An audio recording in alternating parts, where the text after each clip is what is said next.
Vicky Marie, good morning, good afternoon, or good evening, wherever you are in this crazy world. Now, I'm not organised at all. I was already late and I thought, oh, just get on there. Just get on there and I finish off. I've got to do my nails.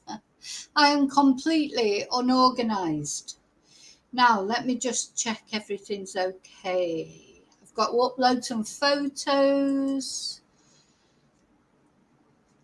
I'm just not organised. I've had all morning to get organised and I'm not organised. Well, I was going to do a live later on today, but you know what I'm like late as the day goes on, especially while it's still hot. It's 30 degrees here in Spain, too hot as usual. So I thought, there's no guarantee that I'll get on later. So do it now while I'm a little bit fresh, at least. I don't look very fresh, but anyway, I'm here. Now then, what I'm going to talk about in this video, right, I need to get some photos up to show you and for later. Now we're going to talk about Erin Patterson, the mushroom murderess, only a little bit. One of my chatters, one of our community, sent me an email and reminded me about this other sociopath, woman killer, that, I've watched this woman's interrogation tape many times, but not for a long time.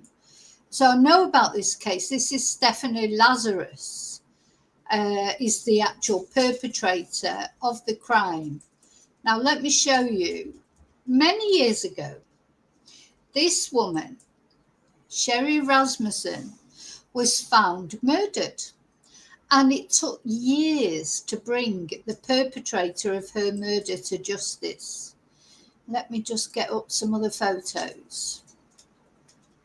Now, it may be that you don't know about this case, or maybe you do. It's quite a famous case, even though, it's not a current case. It's an old case.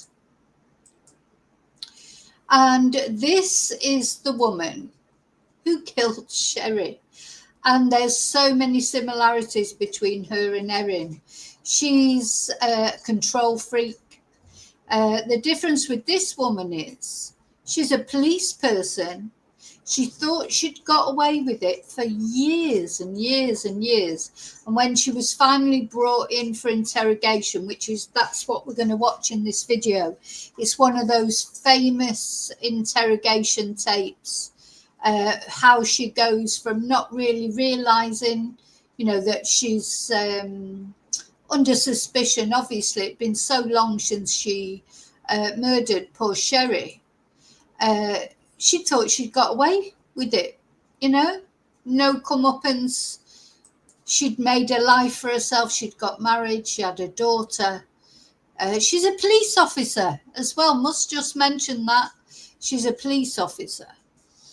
So she thought she'd got away with all of it, and she hadn't. And when she was brought in for interrogation, it's, as I say, a fascinating interrogation interview, because they first called her in saying that they wanted her to interrogate somebody, and then of course sat her down and the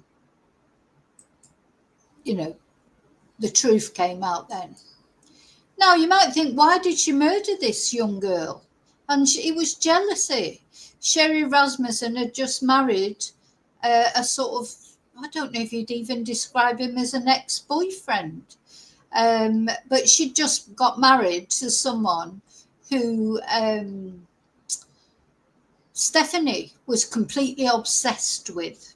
And she'd had a relationship with, she thought it was serious, but he didn't think it was serious. One of those sort of relationships. And so when he then finally married Sheri, Stephanie was furious, incandescent with rage. And you know, when Sheri's body was found, there was even bite marks on it. That's how angry this woman was with Sheri, that she had taken this man away from her. And even though after she murdered Sheri, she did not get together with the guy. You know, they never got together again, but it seemed to be enough for her. She didn't seem to go after any of his other girlfriends. Maybe she got it all out in that one murder of poor Sheri. But it was like, it's control. She is a very similar personality type, in my opinion, to Erin. And I'm grateful for that chatter to send me this, because it reminded me. And as we watch the interrogation, you will just see it. It's blinkety blink blink. You know, she's blinking constantly. Very similar interrogation as to Erin Patterson. There's one more picture I've got here that I wanted to show. Now, Stephanie was up for parole last year, because it's been a little while. You know, it's been a little while since this murder took place. I'm going to get all the details up in a moment. But she was actually up for parole last year, but she didn't get it. This is Stephanie now. So this was her in her police interview. And she was an exemplary police officer. You know, she'd done really well in her career. Nobody knew that she was harbouring this horrible secret. You know, that she had actually murdered this poor girl for no other reason than the woman that she loved, the woman that Stephanie, the man that Stephanie loved, didn't love her. He loved her. And that is why she was murdered. So that's what we're going to chat about in this video. Okay, so before I give you the details, you know, you may, as I say, you may know about this case, you may not know about this case, I don't know. But I think you'll be intrigued. I mean, it's an interesting case in its own right. But I think my chatter who sent me the, you know, the comparisons was right. There's a definite, I mean, it's unusual for women to kill as well. So, you know, Stephanie is in that sort of, what's the word, you wouldn't want to be in the list of women who kill, would you? Because there aren't as many women as that kill as there are men, or at least that get found out anyway. Makes you wonder, doesn't it? Are there loads of other poisonings out there and loads of other cases like Stephanie's of women? Maybe women are a little bit cleverer. I don't know. No, because Erin's definitely not clever. She didn't, I mean, she managed to cover up 4 murder attempts, it sounds like, doesn't it, on Simon? But ultimately she didn't. Whereas this woman, Stephanie, she was lucky, I think, that when she committed the murder, the murder of Sheri, it was at a time when, you know, forensic testing, etc., wasn't as common as it is now. She probably wouldn't have got away with it for so long if there was more, you know, if we were in the modern day times. And of course, maybe she got away with it more because she was a police person. Maybe she was in a unique position to sort of suss out what was going on. But I think it's fair to say that when she finally got called in for interrogation, she had no idea initially that that's what she was being called in for. She'd forgotten it. You know what I mean? She'd got over it. She was living her life. You could tell she didn't. She was really surprised when she got called in. When they started talking about that and she realised what she was there for, it was a massive shock to her. Now, the one thing I do want to tell you is when we come to look at the interrogation tape, the sound is not good. So that's why I've got my earphones in. So you may need, if you've got earphones, you may want to put your earphones in so you can hear the interrogation. I've tried many, you know, I've found the interrogation on many different sites and they're all the same. It's very, very quiet, I think. But it could be just my computer. The sound on my computer isn't very good. You might get the sound better on a phone or on your telly or whatever you watch on.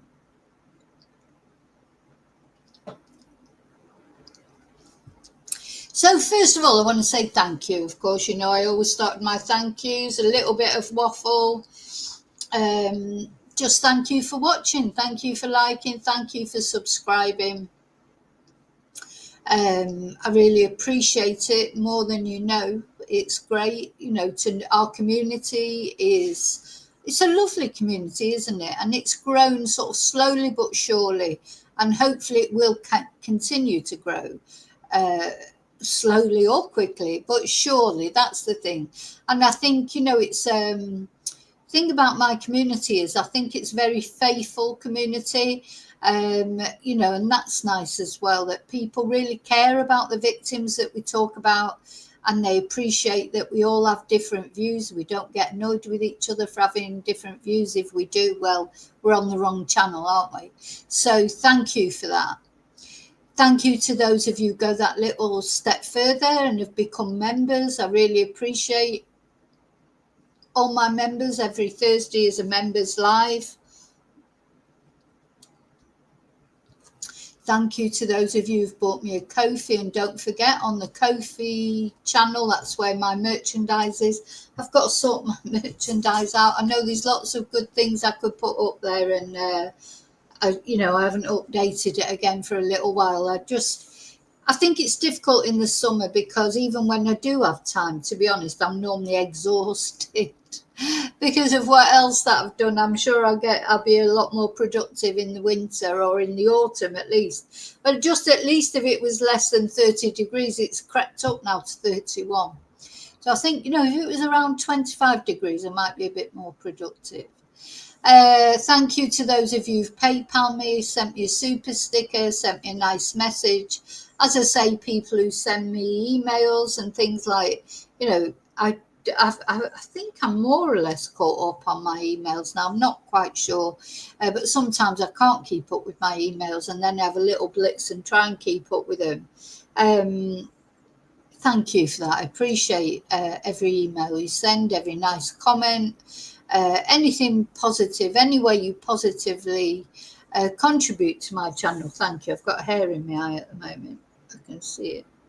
So, yeah, thank you. Where's that hair? It's like when I'm, it's sort of wafting in front of my eye, but I can't get it. What else? Yeah. So, hi, lovely lurkers. Thank you for watching. Hi, loathsome lurkers. Thank you for watching. And I'm going to come into the chat now and say hello to those of you who are brave enough to come into the chat. I'll take my banner off. Oh, God, that hair is going to really irritate me. So I hope it's Sunday. If you're watching this live, it's Sunday. Hope you're having a good Sunday. Sunday's a day of rest, isn't it, supposedly? But, of course, it's not rest for everyone. Oh, gosh. My headphones are falling off now. Yeah, just hope you're all well. Hope you're all happy. Hope life's treating you well. So, good morning, Tracy. Hi, Lily Paulie. Hi, David. Oh, God, my headphones falling off left, right, centre. It make my head hot as well. Hi, Annie. Oh, Annie. What? Now, it's possible. I mean, I don't know what. I haven't. That's. Annie says her messages are being deleted. They may have blocked words in there. There are words that are blocked on my channel, but I don't think there are any words that you might use. I can't even remember what my blocked words are. But I'm sorry about that. I have no idea. But you know what? YouTube quite often blocks my comments. Quite often I put a comment and it says suspected spam, put it a different way. Yeah, David, my own comments on my own channel quite often get suspended. Like they don't. It comes up on my thing here. Message. What does it say? Message blocked or message something. Possible spam. Please put another way. And it's not like that. And sometimes I dig messages out of the hidden comments, because there's a a thing on YouTube that's hidden comments that YouTube decides they don't want to send show those messages. And every now and again I check into that, and I can't see anything wrong with the messages. Do you know, they're not like, you could understand that they would hide a comment that had a load of expletives in it or was nasty, but no, honestly, sometimes the comments that they block or hide, and you have to fish them out of hidden comments, you just don't understand why they're in there in the first place. Yeah, it's definitely not you, Annie. It's definitely not you. Hi, Darren. Hi, Yvonne. Happy Sunday to you. Oh, Darren, unfortunately, still, we can't choose who we give memberships to. Because personally, if I could choose who I gave memberships to, because I get 10 free ones on my Spanish channel every month, but you can't choose them, and I think me, and not only me, but a lot of YouTubers are trying to put pressure on YouTube. Why can't we choose who we give a membership to, our regular viewers, but we can't. So anyway. Hi, Heather. Oh, no, I haven't had it done recently. I'm thinking of putting a colour on it because it's my birthday next weekend. So I'm thinking of putting a colour on it, but I don't know what colour. But no, God, looking nice. Honest to God. I've just literally sprayed it with some conditioner type thing and, put it up. So no, I haven't had it done recently. But thank you for the compliment. Oh, is it hot there as well, Heather? It's hot everywhere, isn't it? Sick of it. I just want a nice 22 degrees. That's what I want. Okay, so let's have a little overview of this case. Well, first of all, in fact, what I'm going to do here, because I normally like to put a picture of the victim up, don't I, in the corner. I'm going to put a picture of Sheri up there.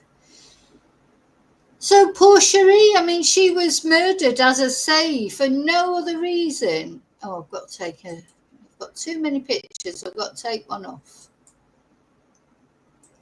Take one off to put another one up.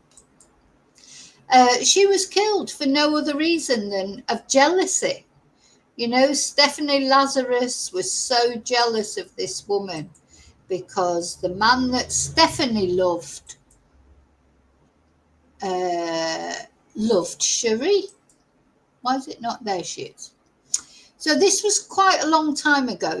This crime happened a long time ago. I think it was in the 70s, but I'm going to give you an overview of it anyway. Just the jealousy that you'd have to feel, though, to actually kill somebody. I was thinking about that. It's not easy to kill someone. Maybe with a gun, it's easy, you just, you're distant and you can, but literally it's not easy to get up and close personal and actually take someone's life. It takes a big effort, doesn't it, normally, to do it deliberately. I know sometimes it happens by accident, etc., but to deliberately murder someone, you'd have to have so much jealousy, so much hate. Jealousy is a human emotion. We all feel it up to a point, don't we? Jealousy. When I was young, I was a very jealous person of my partner, if you like. I have been a jealous person when I was very young. I'm not now. I just don't care now. When I was young, I was jealous and I'd hold my hands up. But the thought of actually going and killing somebody because, if somebody doesn't want to be with you, it hurts, doesn't it? Of course it does when somebody leaves you or they don't want to be with you and then you find out they're with someone else. And it hurts, doesn't it? It hurts in here. And you might get angry, but the thought of actually killing someone, it's like, that's a big step, isn't it? Big step up from being a little bit jealous or a bit jealous. I think we've all got jealousy in us, haven't we? A little bit of it. you know, all of us. But you, as I say, you've got, I mean, this is like Erin. I suppose this is a similarity with Erin, isn't it? You know, Erin was peed off with her in-laws because she didn't think they were giving her enough support. She was peed off with her estranged husband, Simon, because he wasn't doing what she wanted him to do. I think they're human emotions. You know, we do get annoyed with our in-laws or with our ex-partners, etc. Just when it goes to that extreme, you know, the extreme of actually killing somebody. So I'm just going to give you a background to the murder, actually, of Sheri. As I say, it was a long time ago. And this Stephanie Lazarus, she thought she'd got away with it. She had a normal life for a long time. As I say, got married, had a daughter. You know, she did the life that she stole from Sheri. You know, she had that life before she was even convicted. So this actual murder of Sheri happened on February the 24th, 1986. So many years ago. And Sheri was born on February the 7th, 1957. So how old? So she was what, 29-ish when she was murdered. And she was found in the apartment that she shared with her husband, John Rutten. And let me put a picture of the two of them together on their wedding day. Hang on.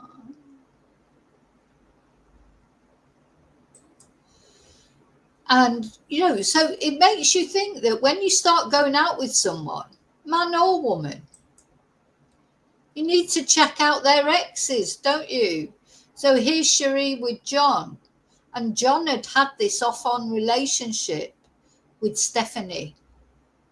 And Sheri, you know, it's nothing to do with her, is it? The other thing I don't understand either is I think that John carried on having a little bit of a relationship with Stephanie because Stephanie kept, we can't say that she forced him to do it because he's got his choices, but she would turn up, you know, and she would try and get off with him again. You know, she wouldn't leave him alone, and him being a man and being, you know, he did give in and go, you know, have some relations with Stephanie, even after he was with Sheri.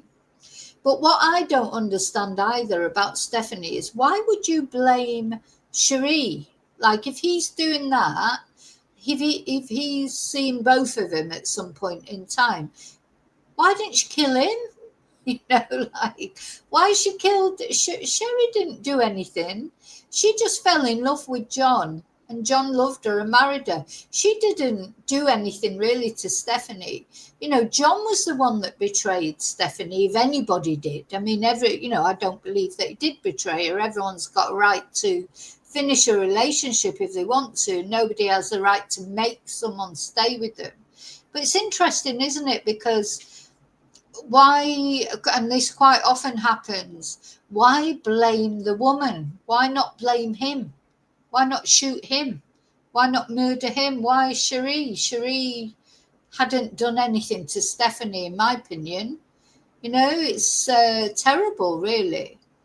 Anyway, she was found dead in the apartment she shared with her husband, and this was in Los Angeles in California. I think most of you know where Los Angeles is. And she'd been beaten and shot 3 times.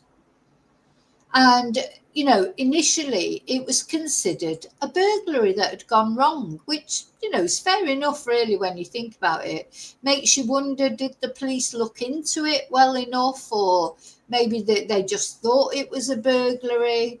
Having said that, she did, her father did think instantly that Stephanie was a suspect because she was obsessed. Everybody knew she was obsessed with John Rutten.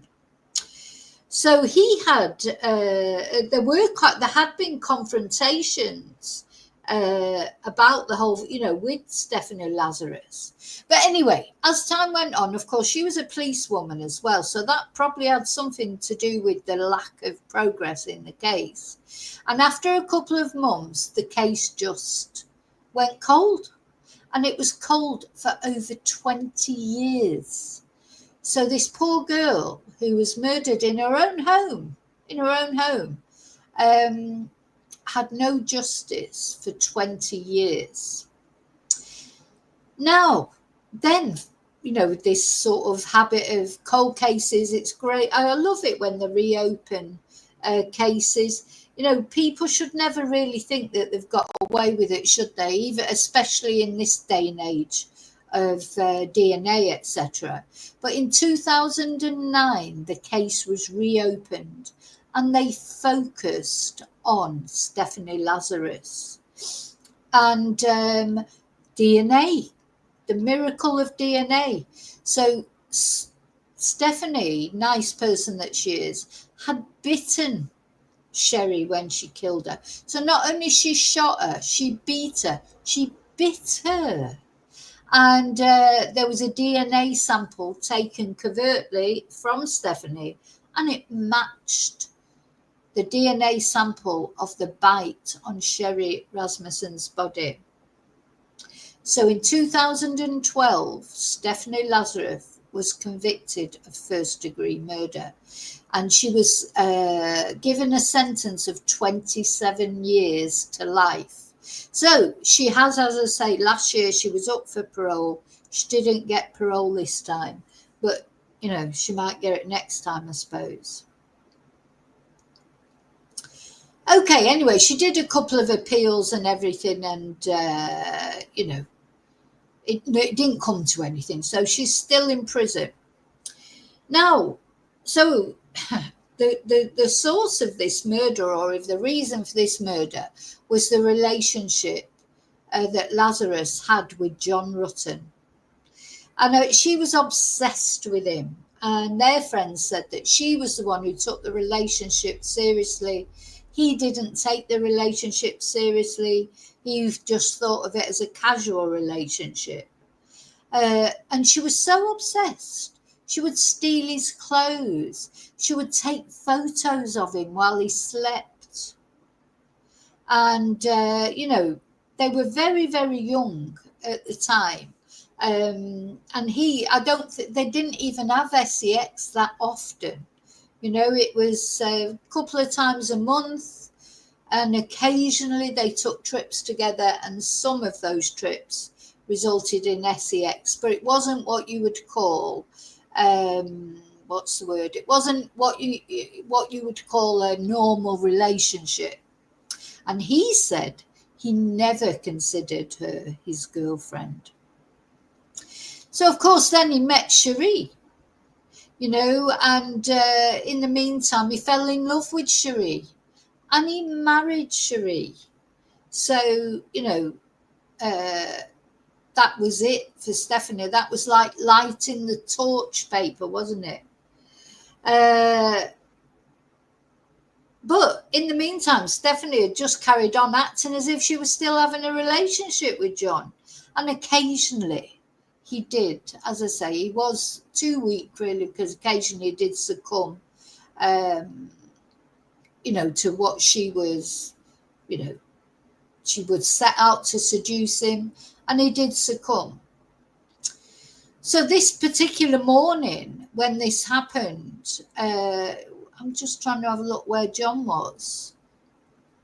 Yeah, he was out all day, and when he came back in, he found her dead on the living room floor, shot 3 times, signs of a struggle, a broken vase, a bloody handprint next to the panic button, and a plant that was knocked over.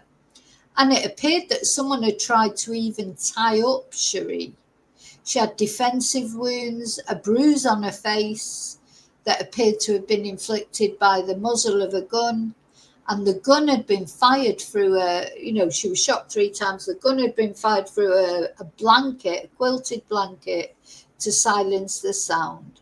And also she had this bite mark on her arm, and a swab was taken for DNA. So this is basically where we were. You know, apparently Sheri was 6 foot tall. Gosh, that is tall, isn't it, for a woman? And she was in good shape. So, you know, people were surprised that she'd fallen victim like this. And there was no robbery, you know, although they said it was possibly a botched robbery. Her jewellery case was there, a jewellery case had been left there, you know, so sort of there was a lot of, what's the word? I feel like the police maybe just didn't pursue it enough, and maybe because they didn't have DNA evidence properly at that time.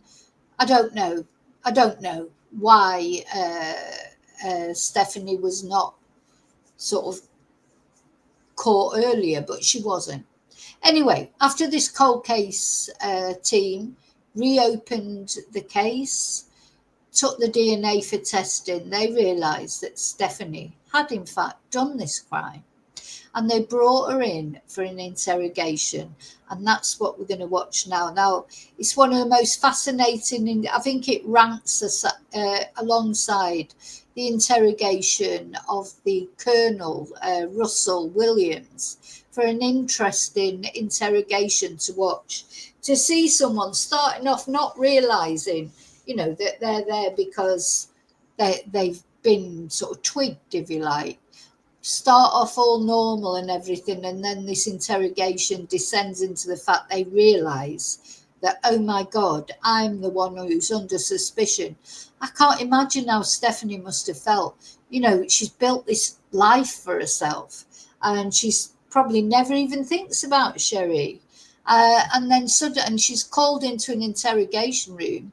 They're saying that they want her to interrogate somebody, not about this case at all. And in she's brought, and it's interesting to watch. So as I say, make sure you got your headphones on, because I don't think the sound is brilliant. But let's have a look. Where is it? Interview.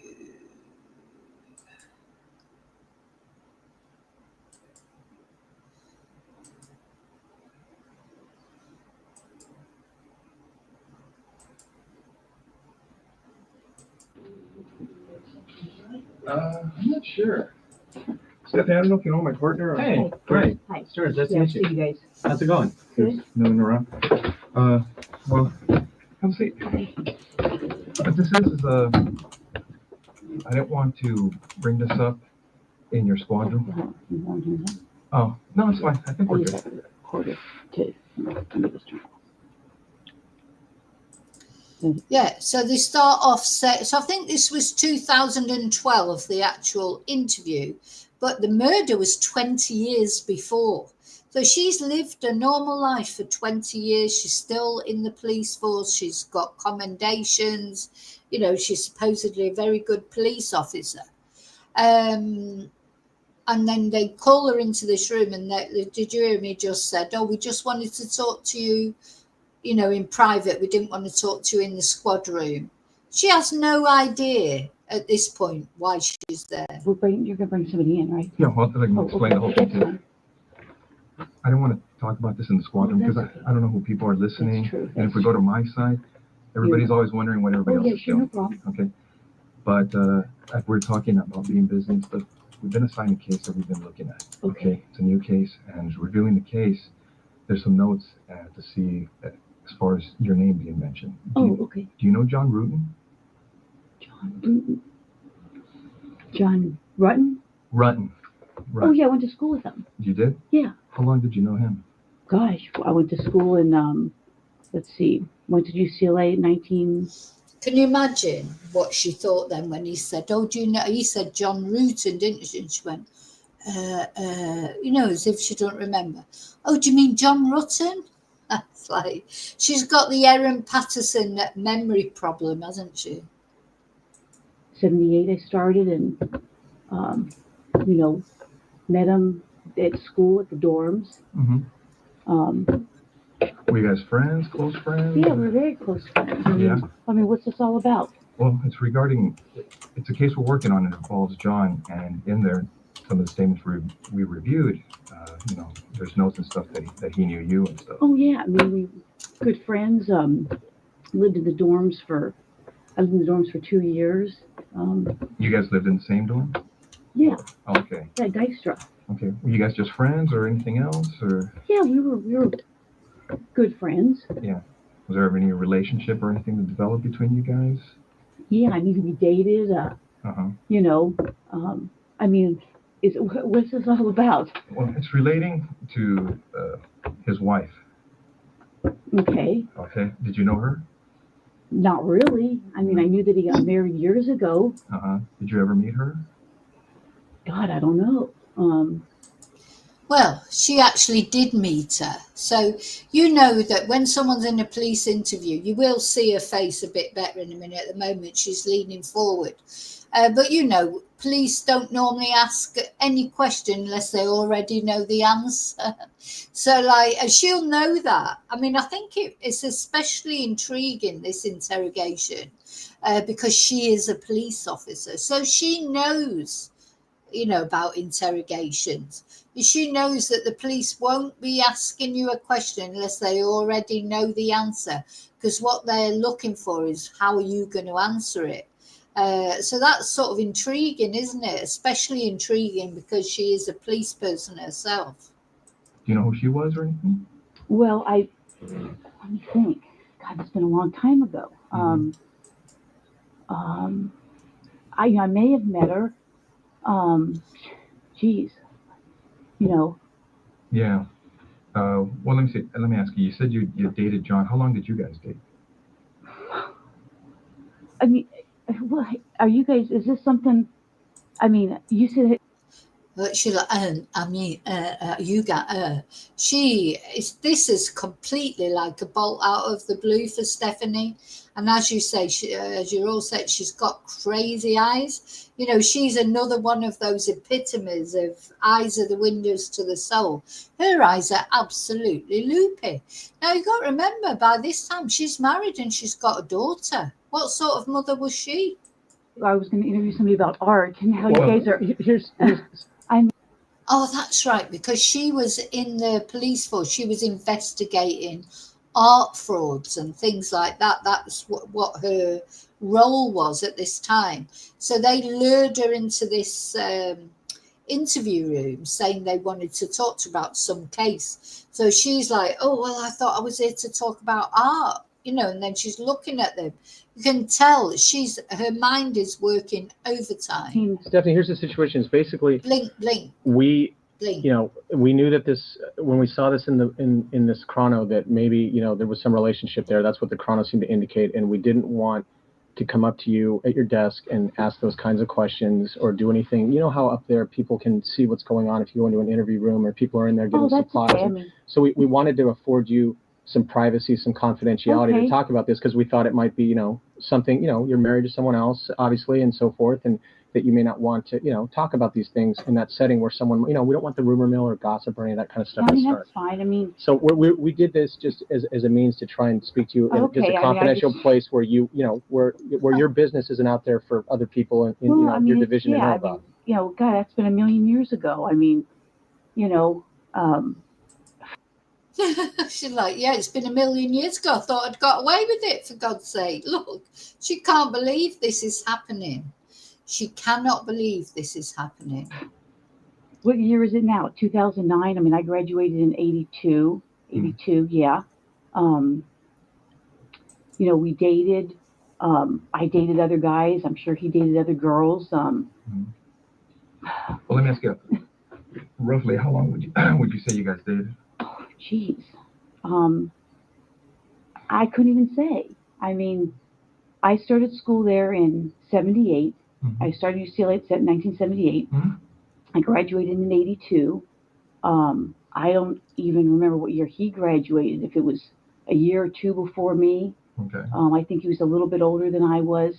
I mean, I can't remember if he was born, let's see, I'm born in 1960. I don't know if he was born in 58 or 59. I mean, I mean, I knew his parents, I knew his sister, his brother went to Northridge. His sister spent the night at my house before. Obviously, I spent the night at his house before. He probably spent the night at my house before. I don't. Well, correct me if I'm wrong, because from what you're telling me, you guys dated while you were in college together, right? Yeah, and probably after college. I can't. Geez, trying to think when I met my husband. I met my husband in. I meet Scott. Let's see. I was teaching DARE because I met Scott when I was teaching DARE up in Oregon. But Now, it's funny, really, isn't it? So she murdered this poor woman just because she was with John. But then she didn't end up with John. She seems to have just, not been so obsessed after that. It's horrible, really, isn't it? So it's a purposeless murder as well, like if she thought that she would end up with John because she'd got rid of Sheri. Like, you think, well, it's a twisted reason for doing it, but at least it's a reason. But she didn't end up with him, did she? She didn't end up with him. It was just out of spite, really, because she was annoyed that Sheri had ended up with him. He'd married Sheri. I'm sure he's gone on to get married after that. I'll have a look in a minute when I resume the interview. Did he go on to get married to somebody else? Why did she give up on him? Why one minute he was important enough to murder for, and then the next minute she's gone off and married someone else? we had long stopped, dating before that. So you haven't talked to him for a long time? Oh, I think I haven't talked to him in a long time. I couldn't even tell you when the last time I talked to him. I met Scott, I'm thinking in 92, maybe, April of 92. It was Scott being your husband. Yeah, I'm trying to think. I was teaching DARE. Let's see, what year is this? We'll be married. I got married in 1996. I think I met Scott in 92. Prior to that, I couldn't tell you how long I had talked to John prior to that. But since you met your husband, Scott, you hadn't talked to him? I mean, he may have called me once or twice before we got married. Right. Geez, I moved to Simi in 1994 because I lost my house in the earthquake. Oh, really? Quite honestly, I probably keep in contact with. He lost her house in the earthquake. Anyway, I just looked up Johnny. Yeah, he went on, he got married, he had a family, he's a very successful business executive. And poor Sheri, like this horrible woman, murdered Sheri, took her life away from her. And John's gone on to have a good life. And it was John who was unfaithful, if anybody was. Sheri didn't do anything wrong except fall in love with John. A few people from the dorms. We all lived on the 10th floor, and there's about 3 or 4 people I keep in contact with. There's probably like 6 or 8 of us that were all really close. Mm-hmm. And who are those people? Oh, geez, Diana Basta. The people I still keep. I haven't been in contact with her in a long time. I mean, what's this all about? I mean, well, let me ask you, what ended the relationship between you and John? It was kind of a weird relationship. I mean, we dated.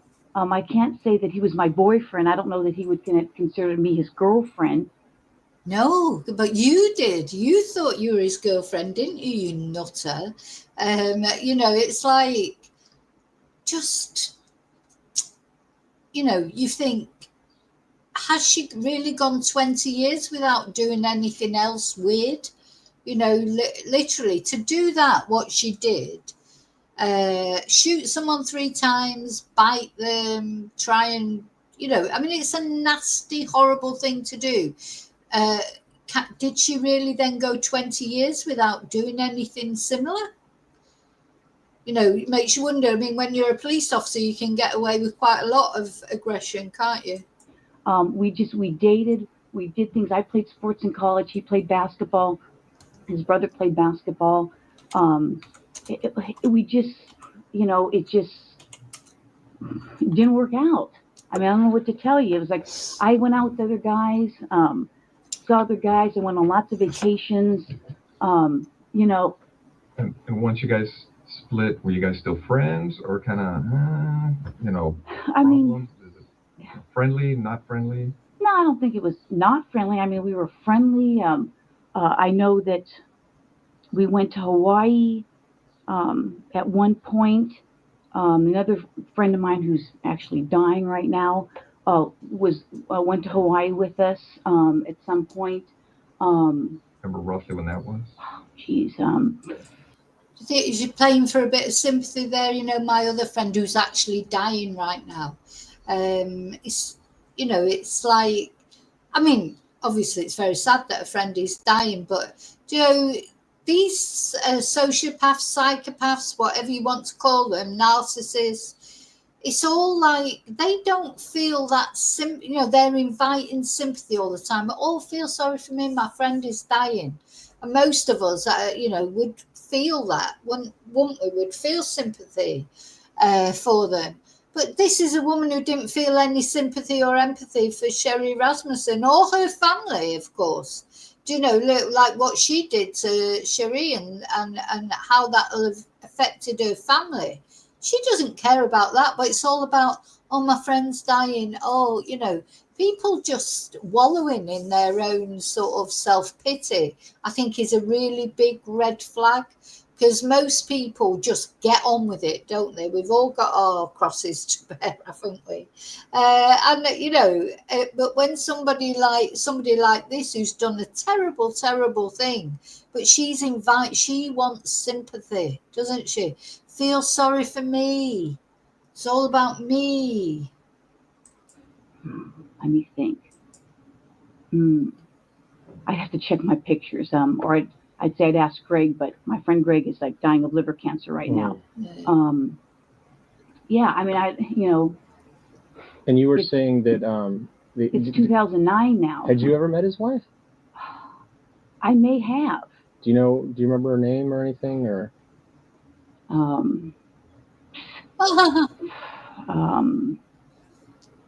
Or what she did for a living, or where she worked, or? Yeah. Had you ever met her wife? Do you remember her name? And she doesn't want to say that she remembers her name. Of course she remembers her bloody name. Even if you didn't do it, you'd remember it because she was murdered, for God's sake. You won't forget that, would you? Even, especially if you're a police officer, when a friend of yours, his wife is murdered, of course you'd remember their name. Just the fact that she's trying to pretend she doesn't remember her name is a massive red flag, isn't it? Anything about her? Well, I think I'm going to say that I think she was a nurse. Man, I can't remember how he said he met her. I mean, I mean, it's been so long ago. Well, let me ask you, did you go to their wedding, No, I didn't go to their wedding. No, did not go to their wedding. Couldn't even tell you what year he got married. I mean, it's been a million years ago. You remember if you ever talked to her? Because it seems like a lot of you who were at the school at UCLA, you guys kind of were friends during and after school. So I don't know if you guys. So quite often she says, oh, it's like a million years ago. It's a million years ago. Oh, God, I thought I'd got away with this.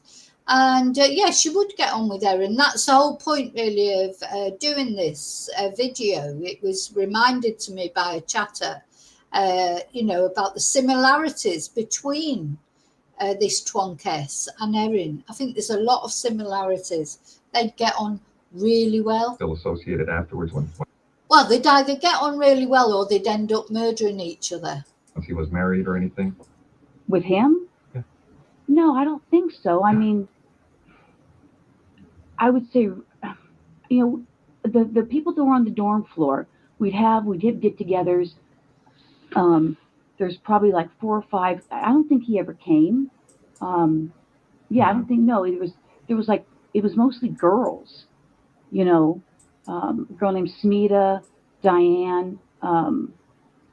There's 2 Dianes, but the one Diane, I don't think she ever came. I kind of lost contact with her. We were good friends on the floor. I mean, I don't, again, I mean, what, I don't understand why you're talking about some guy I dated a million years ago. Well, do you know what Million happened to his years wife? ago. Yeah, I know she got killed. What did you hear about that? I saw a poster at work. Oh, I'm sure I spoke to him about it. I think I spoke to another friend of his about it. And how did you first learn about that? Jeez. Someone could have called me. I could have heard it at work. I think at one point there may have been a flyer or something. I know a good friend of his. Were you on the job back then? look, I know remembering back 20 years is difficult, but I think when look at her eyes, she's got these crazy eyes. I think when a big event happens, like when your friend's wife is killed or husband or, murder. I mean, we're talking about murder. It's not a common event, is it? Not saying how did you hear when they got engaged or how did you hear when they got married. It's about, you would remember who told you, I think. Just like you remember big events, like you probably remember who told you that Elvis had died or that John Lennon. Well, these are things I remember as clear as day. I remember my mum telling me about Elvis dying, even though, I was only a teenager at the time, but of course Elvis is a big figure. I remember my friend telling me about John Lennon being shot. I don't necessarily remember every minute of the conversation, but I remember who told me. I remember how I heard about it. And I think if it was my friend's wife who'd been murdered, I think I would definitely remember who had told me, because they were still friends at the time. Maybe now if Sheri got murdered, 20 years, and she hadn't seen them for 20 years, it might not be so significant. But at the time, she knew them. And of course you would remember how you heard about it. When that happened? Yeah, I think so. Yeah, I'm sure I was on the job. That's why I would have heard about it with the flyer. He had a good friend, Mike Boldrick,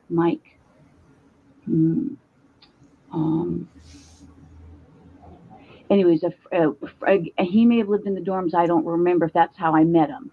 I may have talked to him. I mean, I don't remember how I heard. I mean, I don't even remember what year it was. And you think you thought his wife was a nurse. Do you have any idea where she was working at the time, or did he ever mention that to you? Was it a hospital or a doctor's office? I'm sure he must have mentioned it. Now that you're bringing that up, I think she worked at a hospital somewhere. And yeah, I may have met her at a hospital. I may have talked to her once or twice. At a hospital? Or more. But being that you're kind of used to see John, was everything okay between you guys? I mean, there was never anything uncomfortable or anything between you and her? I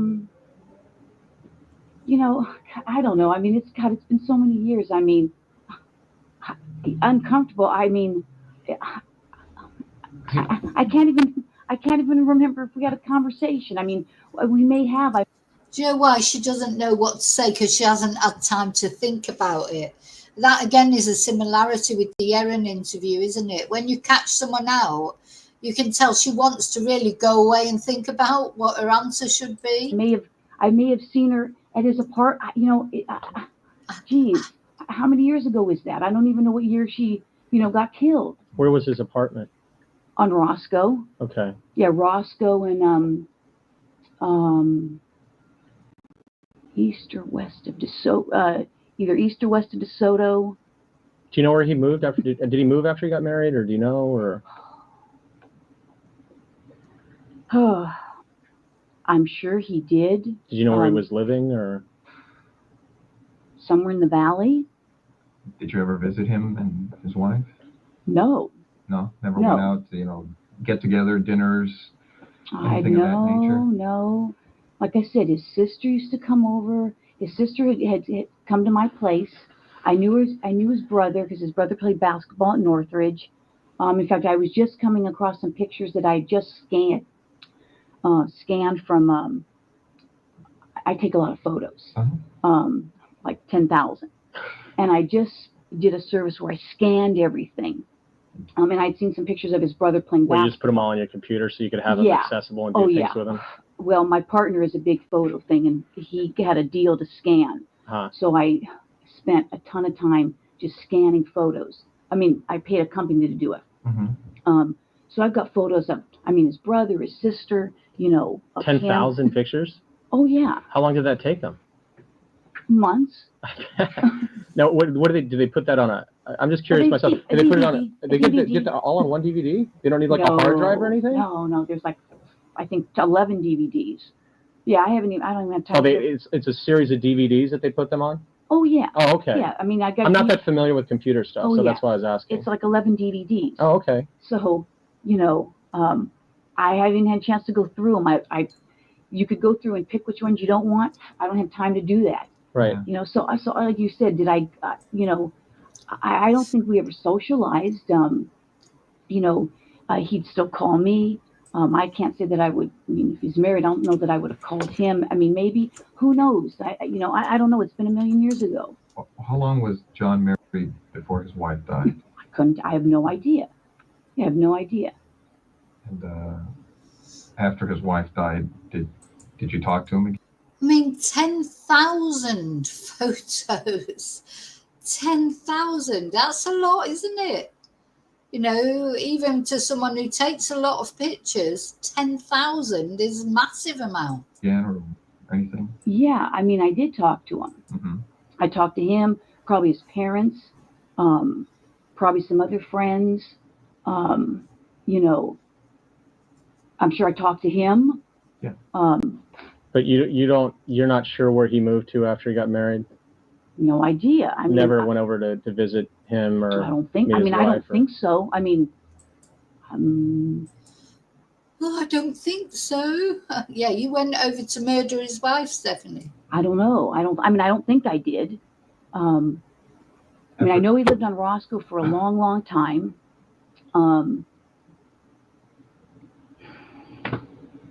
I may know. He may have told me where they lived, somewhere in the valley. He may have said I lived over such and such, but I couldn't tell you specifically where. But you don't remember specifically ever going over to visit him or visit them and wherever he moved when he left Roscoe?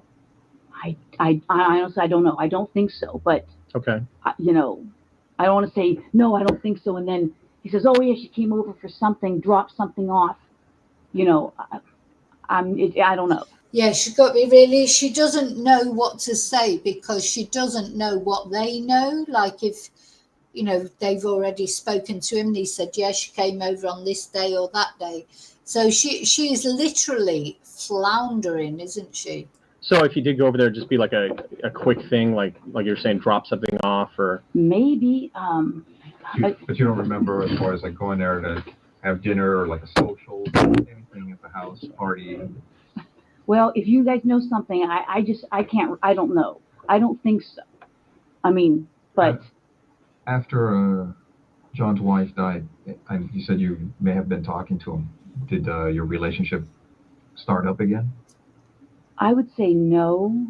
Again, can you give me a year? This is like 2009. She died in 1986? Yeah, I think it was 86. 1986. Okay. You don't need a year, do you? Even if you didn't remember the exact year, you'd know if you saw him after his wife was murdered. Did you end up sleeping with him again after his wife was murdered? You would know that. You don't need to know exactly what year it is. You would just know if you had or hadn't. Like I said, I'm faintly remembering that I went to Hawaii with my friend Greg. Greg and I got certified for scuba diving. And I'm thinking that John met us there, meaning Greg and I. That could have been. I got certified toward the end of 88, 88, 89, because I got recertified again, and it had been like over 10 years. So I got recertified. My husband and I got recertified. And I'm pretty sure that John met us there. Again, I'd have to tell you what year it was. I'd have to look at my pictures. And other than that, I can't even say. He may have called me, at my home. I may have called him. I don't think he got together with our group. I don't think after his wife's death. Or even before, I don't. We went to weddings together. Did you? I've got pictures. Like I said, I couldn't tell you years. It's been a million years ago. After he got married or whatever, were you dating anybody? Gosh, she said that a million times, doesn't she? She keeps saying, "But it was a million years ago. It was a million years ago."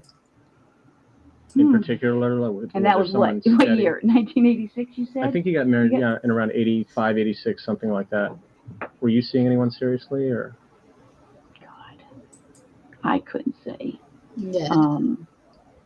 Geez, I'm trying to think. I mean, I dated a fireman. What was his name? Mike Arndt. And I'm trying to think. Was he LAFD or? He was LAFD. I'm trying to think when I went. I probably met Mike. I went to Devonshire. Let's see, I left Hollywood. She's definitely the Pinocchio. I went Hollywood 84 to 85, I think. And then I went to Devonshire, and that's when I met Mike. And some other firemen.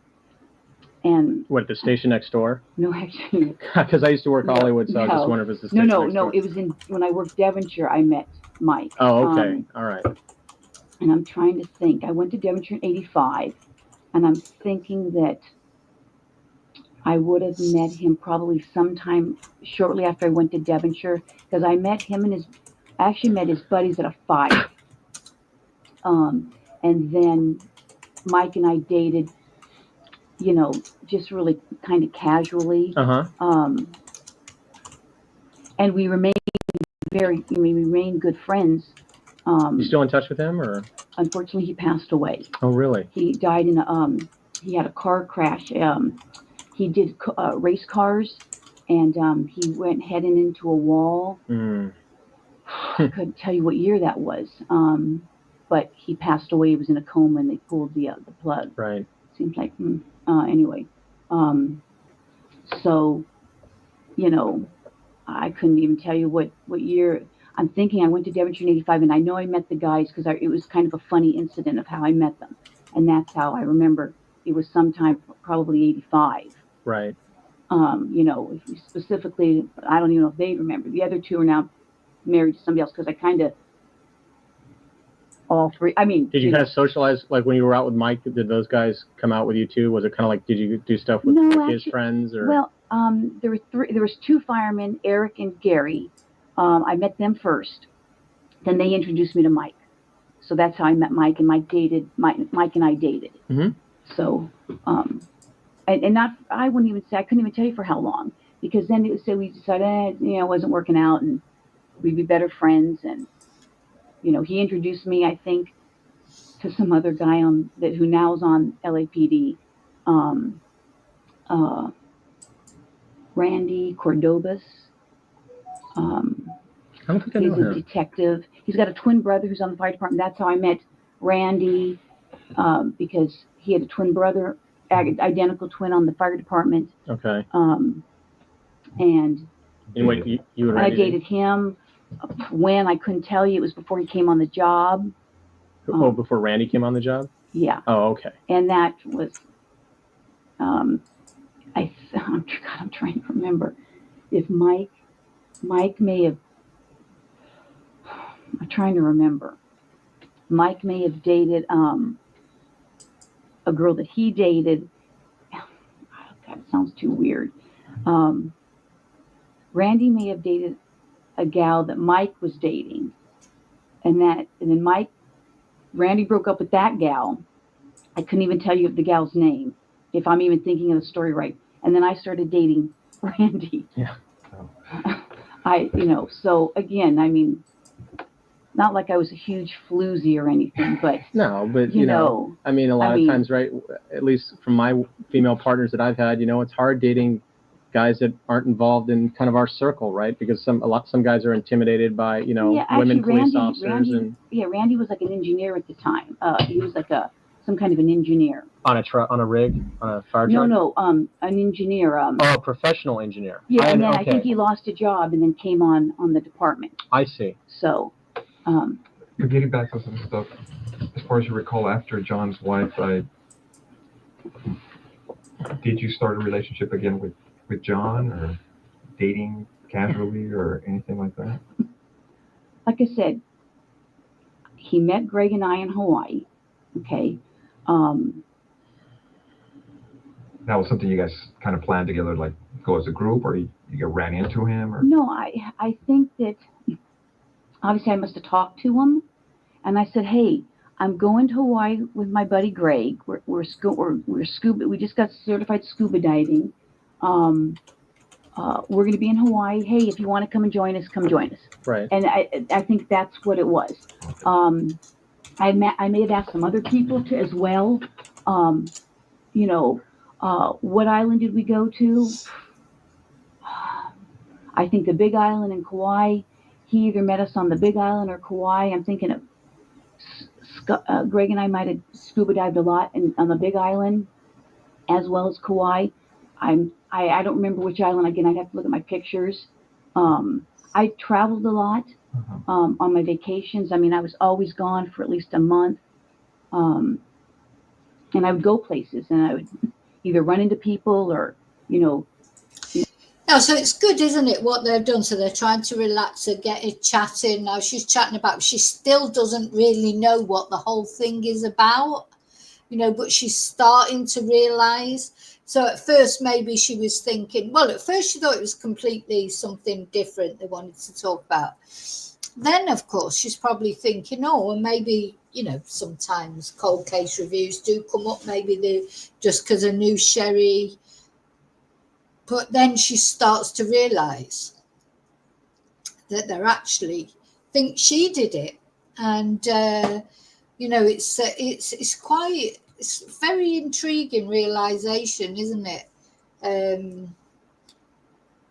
Because I'd love to be a police interrogator, wouldn't you? I do like watching the interrogations because I suppose they do a lot of courses and that, how to get the best out of people. How to get people to talk. There's whether you're talking to a perpetrator of a murder or you're talking to a witness who you're just trying to get to relax and be comfortable with you. It's very important, isn't it? And some interrogators, of course, are better than others. And some things that work with some people don't work with others.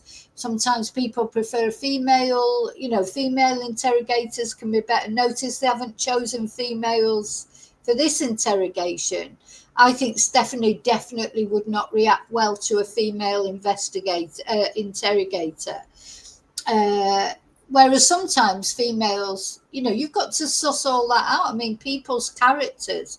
Some women respond better to females, and some women don't. And then some men respond better to females, or some men might be really irritated by having a female interrogate. So I suppose they've got to sort all that out before they even go into the interrogation. So meet people. It's fascinating, isn't it, really? And Greg, this Greg we're talking about, he was like someone you were dating, or just a buddy? Or? No, you know what? I would say we started out probably just buddies. And either I was with somebody or he was with somebody, but it was kind of like we ended up just kind of being like brother and sister. And maybe he wanted something more, but it never, worked out, but we did things together. I would consider him, I've probably known him, let's see, I've been on the job almost 26 years. I've probably known Greg 23, 24 years. Does he still talk to him? Oh yeah, he's dying of liver cancer right now. Yeah.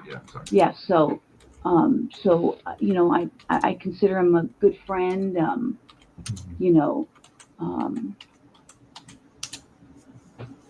don't know what to tell you on that. I mean, when you heard about John's wife being killed, I mean, what was your reaction? I mean, you thought you heard about it, through a friend or in a bulletin or either something? a friend or a bulletin. I called the family.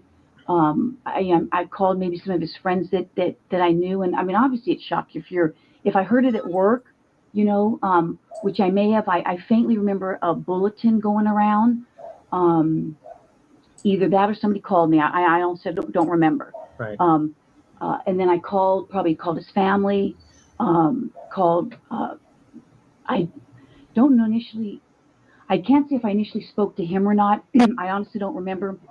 I may have said to somebody, "Hey, have him call me if he wants to talk," and then he may have done that. Uh-huh. You know. Do you know what the circumstances were regarding her death? Geez, let me think back. Geez, I don't know if it was, if it was a burglary or something. Yeah, it's been so many years. I can faintly think that I may have saw a flyer. Yeah. May have had her picture on it. That's why I say, if somebody had called me, I may not have known what her last name was. I may have. Maybe if you told me, I would remember it. Remember the first name? Shelley, Sheri. I don't know. Maybe like I said, it's been so many years. Oh, Shelley, from all the years, something like that. I don't know. Do you remember ever talking to her? This is what I mean. She's so like Erin, isn't she? I may have. I may have talked to her. You mentioned a hospital, maybe. You may have talked to her at a hospital. Look, she's like, oh God, what shall I say? Anyway, I found that Discord link I've set. I set up a Discord ages ago. I've never used it because I don't really understand what it's all about, but just that lots of other people have a Discord. So I think you can go into the Discord and chat to each other even when I'm not on live. But even on the Discord, I just want to say very quickly, don't give away too much personal information anywhere on the internet. That's just a piece of advice I would give you. You don't know who's watching. Honestly, I've come to realize that you literally do not know who's watching.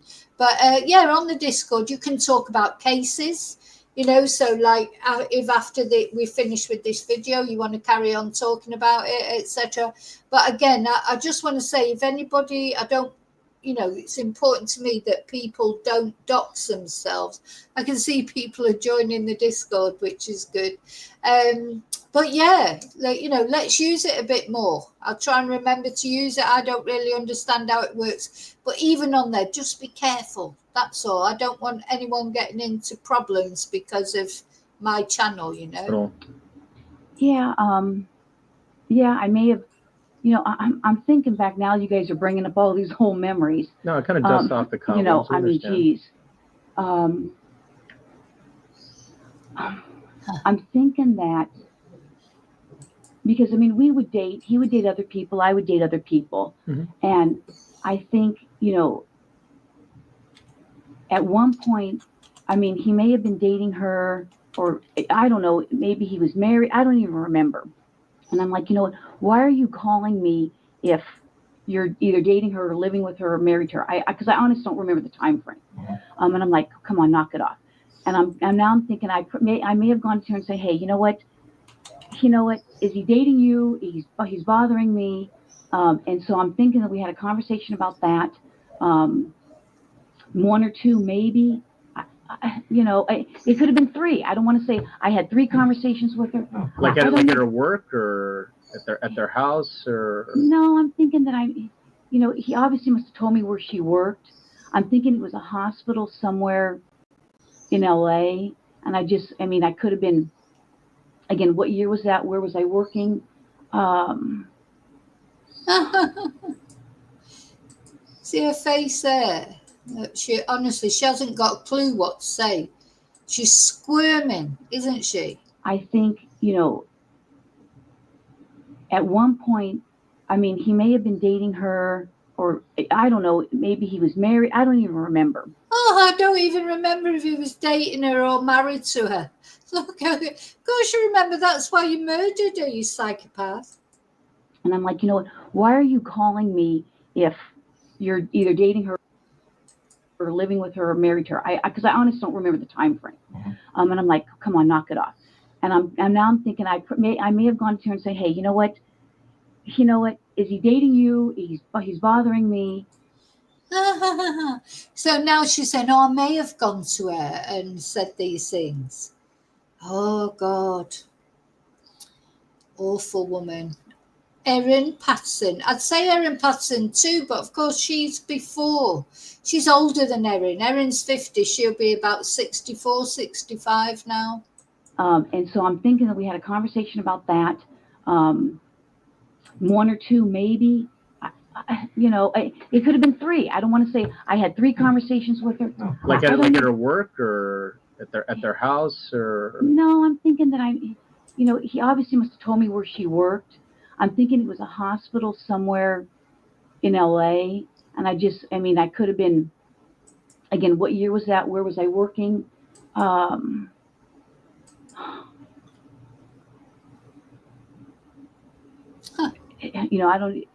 trying to think of when did you say they got married?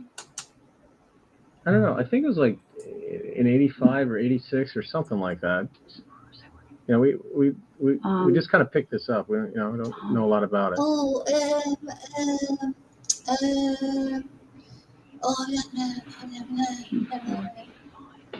I could have been working in Hollywood, it sounds like, if that's where I was working. So I could have said, okay, well, and I went and talked to her, and just said, hey, you know what? If he's dating you, he's keeps calling me. Why don't you tell him to knock it off or whatever? And because I probably would have told him to knock it off. You would have told John. Oh yeah. I would have said, hey, and again. Oh, but you wanted to tell her too. You wanted them both to know. Yeah, when she smiles, there she looks like the Joker, doesn't she? Like. No, because I probably would have told him to knock it off. You would have told John. Oh yeah. I would have said, hey, She looks like the Joker. Don't know that film with Joaquin Phoenix, the Joker. It freaked me out completely. Look, she could have been in that film. She wouldn't have even needed the makeup, would she? Look at her. Ooh, evil woman, evil woman. I wonder what she's been up to in prison all this time. Do you think she's had affairs like with other prisoners? She's like, very scary woman. And again. But you wanted to tell her too? You wanted them both to know? Yeah, if you're getting called, and I'm faintly remembering when Scott moved in with me in 1993, sometime in 93, because I met Scott in April of 92. I was teaching DARE up in Oregon. And he moved down. In fact, he may have moved down in 92. 92 or 93. There was a big earthquake. No, when was the big earthquake? No, 94. 94, yeah. So I think Scott might have moved in 93, sometime in 93. Excuse me. I haven't had my breakfast yet. And so. She's not had her breakfast yet. Excuse me. And so so she's laughing a lot through this video as well, isn't she? Smirking inappropriately, really. Oh, she hasn't had her breakfast yet. I wonder if she'd had her breakfast before she went and killed Sheri Rasmussen. Obviously, she'd had her Weetabix that day. I faintly recall that John may have called a few times, and I'm like, hey, he goes, oh, can you talk or something? I'm like, no, I can't talk. I've got, I'm living with somebody. Right. And that could have been a few times. It could have been once, could have been twice, could have been 3 times. Yeah, I don't know, That's so funny. Well, no, probably after Scott moved in. I think I met Scott in April of 92. Oh, okay, right before. April of 92, because I stopped teaching DARE.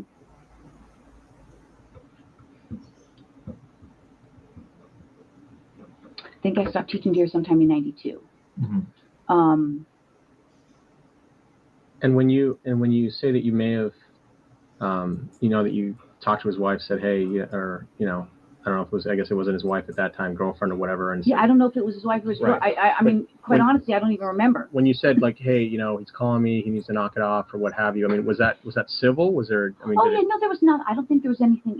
If the conversation lasted a few minutes, I can't even remember. And what is it like? You know, we went out to lunch or anything. Right, but there was no like arguments or fights I or don't think it didn't so. get heated or anything like Not that. Oh no, no fights, no arguments, didn't get heated. She just went off and shot his wife 3 times. Bitter. Look, I mean, just looking at her face there, do you know, and that particular picture, she reminds me of that Tracy one, that road rage woman, you know, that said that her partner had been killed by a road rage incident. Tracy Edwards. She reminds me of her there. She had that face, thinks she contempt. You know, I mean, I think body language is hard to quantify, but if anyone was ever a prime example of following body language, is this woman. All her body language says that she killed Sheri, doesn't it? The contempt, the duping delight, the smirking, the lost memory. I can't really remember exactly what happened.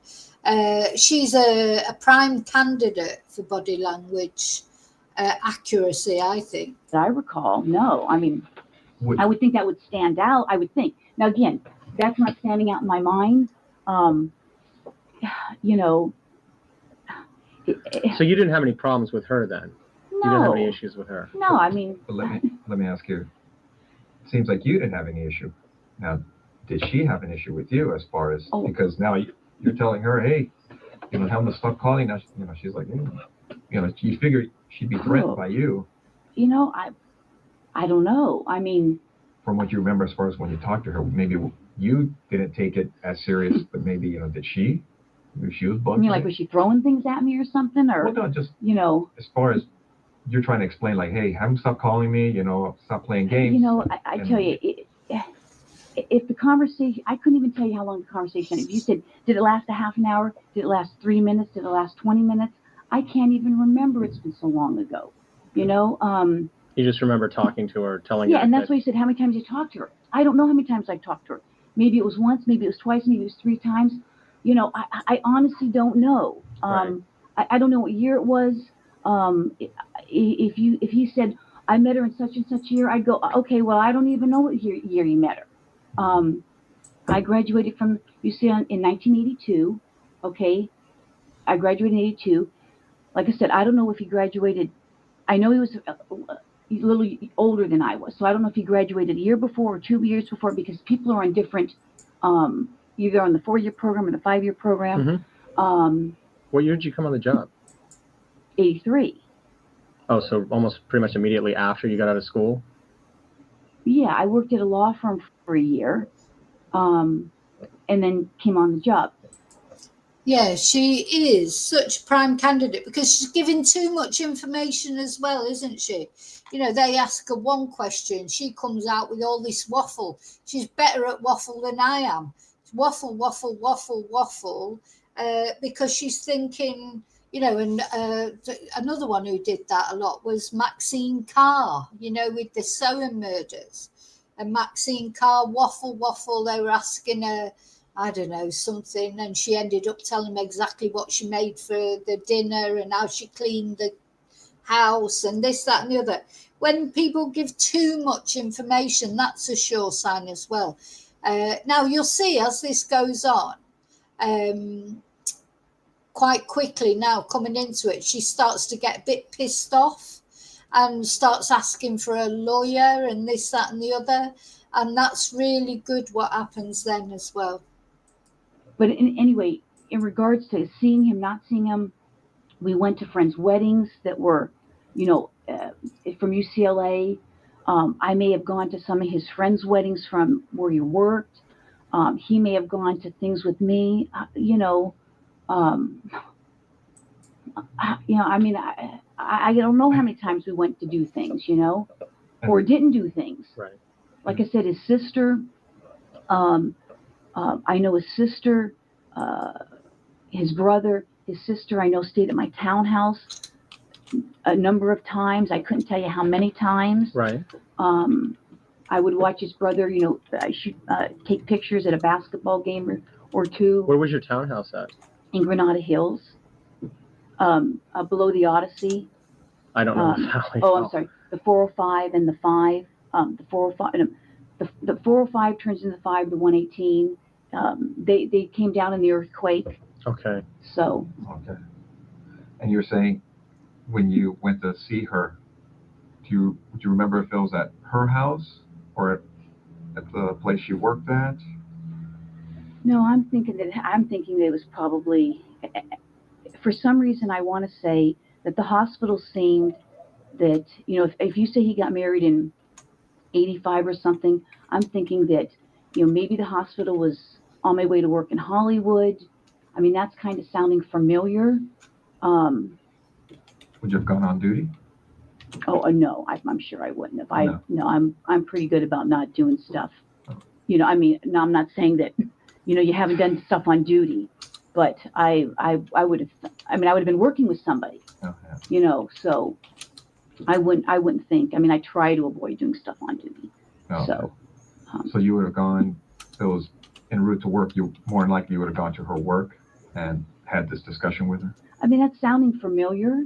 That's, now that you guys are bringing this stuff up, that sounds familiar. But again, what's this got to do with me dating him and, her getting killed? I don't, I don't have anything to do with it. You got something that's, somebody said, whatever. Well, like we said, we just literally got this the other day, and you're going through it. Yeah. And you see and you saw me say, your oh, name. she next door. Right. And so, obviously it's like we recognize the name and we know that, you work next door to us. And so we're trying to get some background. We're trying to figure this out. This is from a long time ago. Oh, I know. And and things have been kind of slow for us. And so, Chief Beck has said, hey, I want you guys working. I don't want you just sitting around reading the paper. Yeah. So he's kind of pushing some older cases out even to the guys that work active cases because, and so we see this and we're just like, well, we want to talk to you about it. But of course, the only reason we did it here is because we're getting into some pretty personal stuff in your relationship. Oh, it's so clever, really, what they're saying. They're just saying to her, oh, well, we haven't got a lot to do, so the chief has put us on some old cases. They're still trying to sort of make it she doesn't realise completely yet that what's going on, but she will soon. I'm just going to get a drink, but I'll leave the video to play. My husband's on the job, and we've been so married. We don't want to take the risk. We don't want to take the risk when one of those interview rooms, and even when the door closed, someone's going to get supplies and see us on a monitor, or hears or whatever. No, I appreciate it. I appreciate it. Like I said, that's where people go when there's orals. When they're doing orals, guys will go in there and try and watch. What are the answers to the questions? I didn't know that. Yeah. So we just want to afford you the most privacy and confidentiality we could. No, I appreciate it. Like I said, this goes way back, and it was very sad. Obviously. I haven't, when we were in college, some of us would go down to his house in San Diego. I went down to his house with him, with him. And I know I'm trying to think of some other people that may have gone down. Is that where he grew up? Is down there? Yeah, down in San Diego. Oh, okay. I know his dad was a professor at San Diego State. I don't know if he still is. Mm-hmm. I don't know what happened to his sister. Don't know what happened to his brother. I'm sure his dad's probably retired by now. He was, I think, older, even back then. Right. And I can't even tell you the last time I had any contact with any of them. It's been so long. Did he tell you what happened? Like what he heard from the detectives or the police or? You know what? He may have. For some reason, I'm thinking that, again, this is like,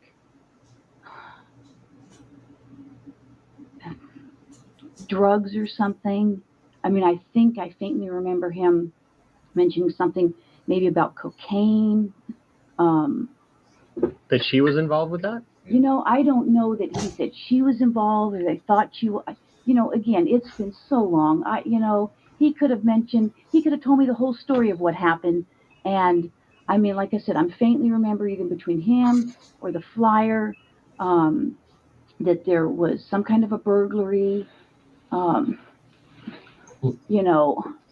me ask you, did the detectives ever reach out to you? No one's ever talked to me. I don't think anybody ever talked to me about him.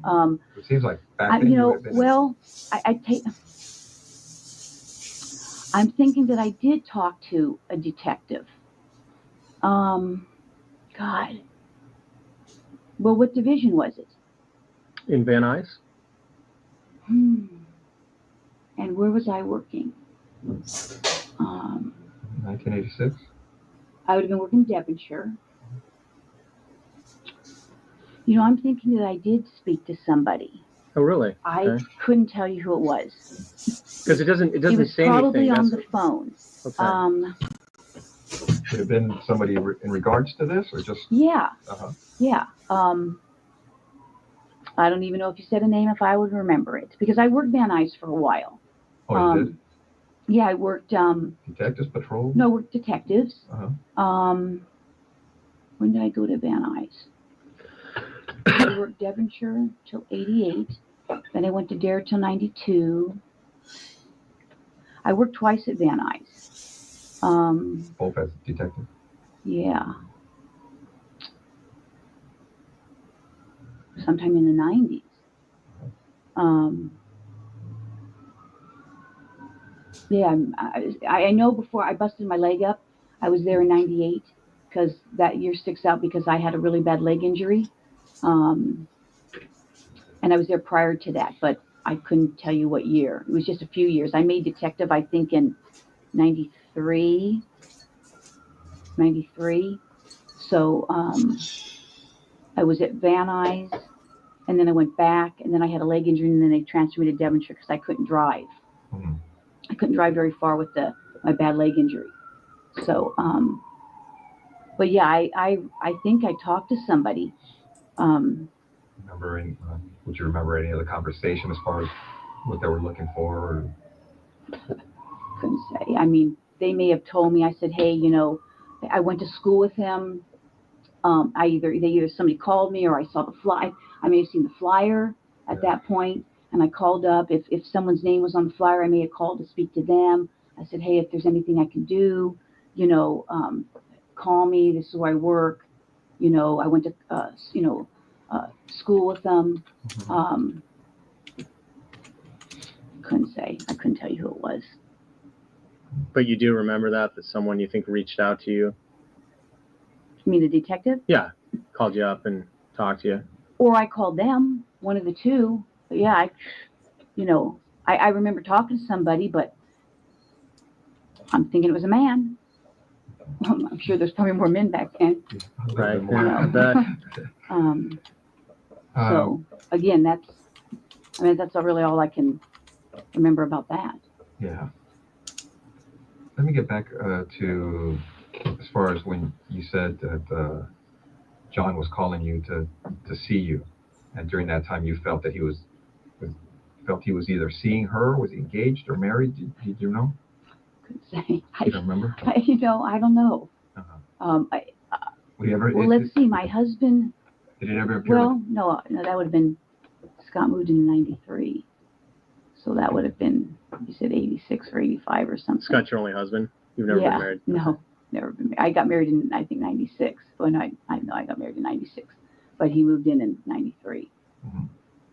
But during that time that you were seeing John, was he acting?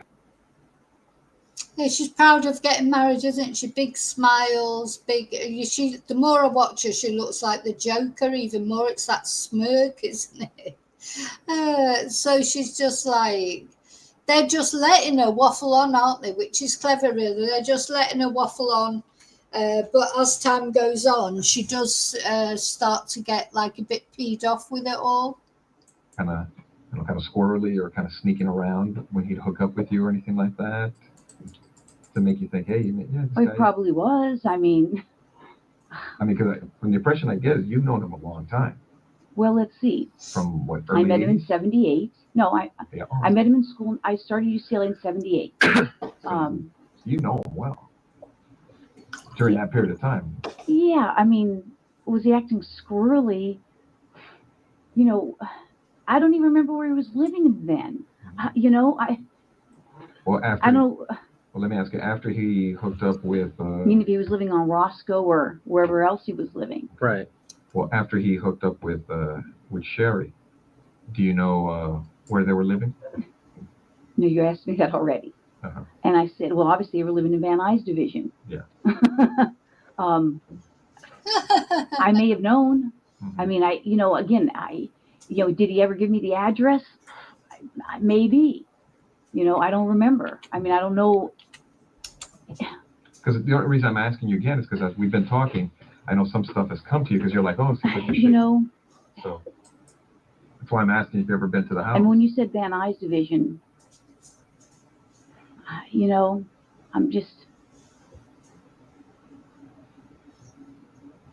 I'm sure he could have told me. I mean, he could have told me. He could have told me where he lived. Mm-hmm.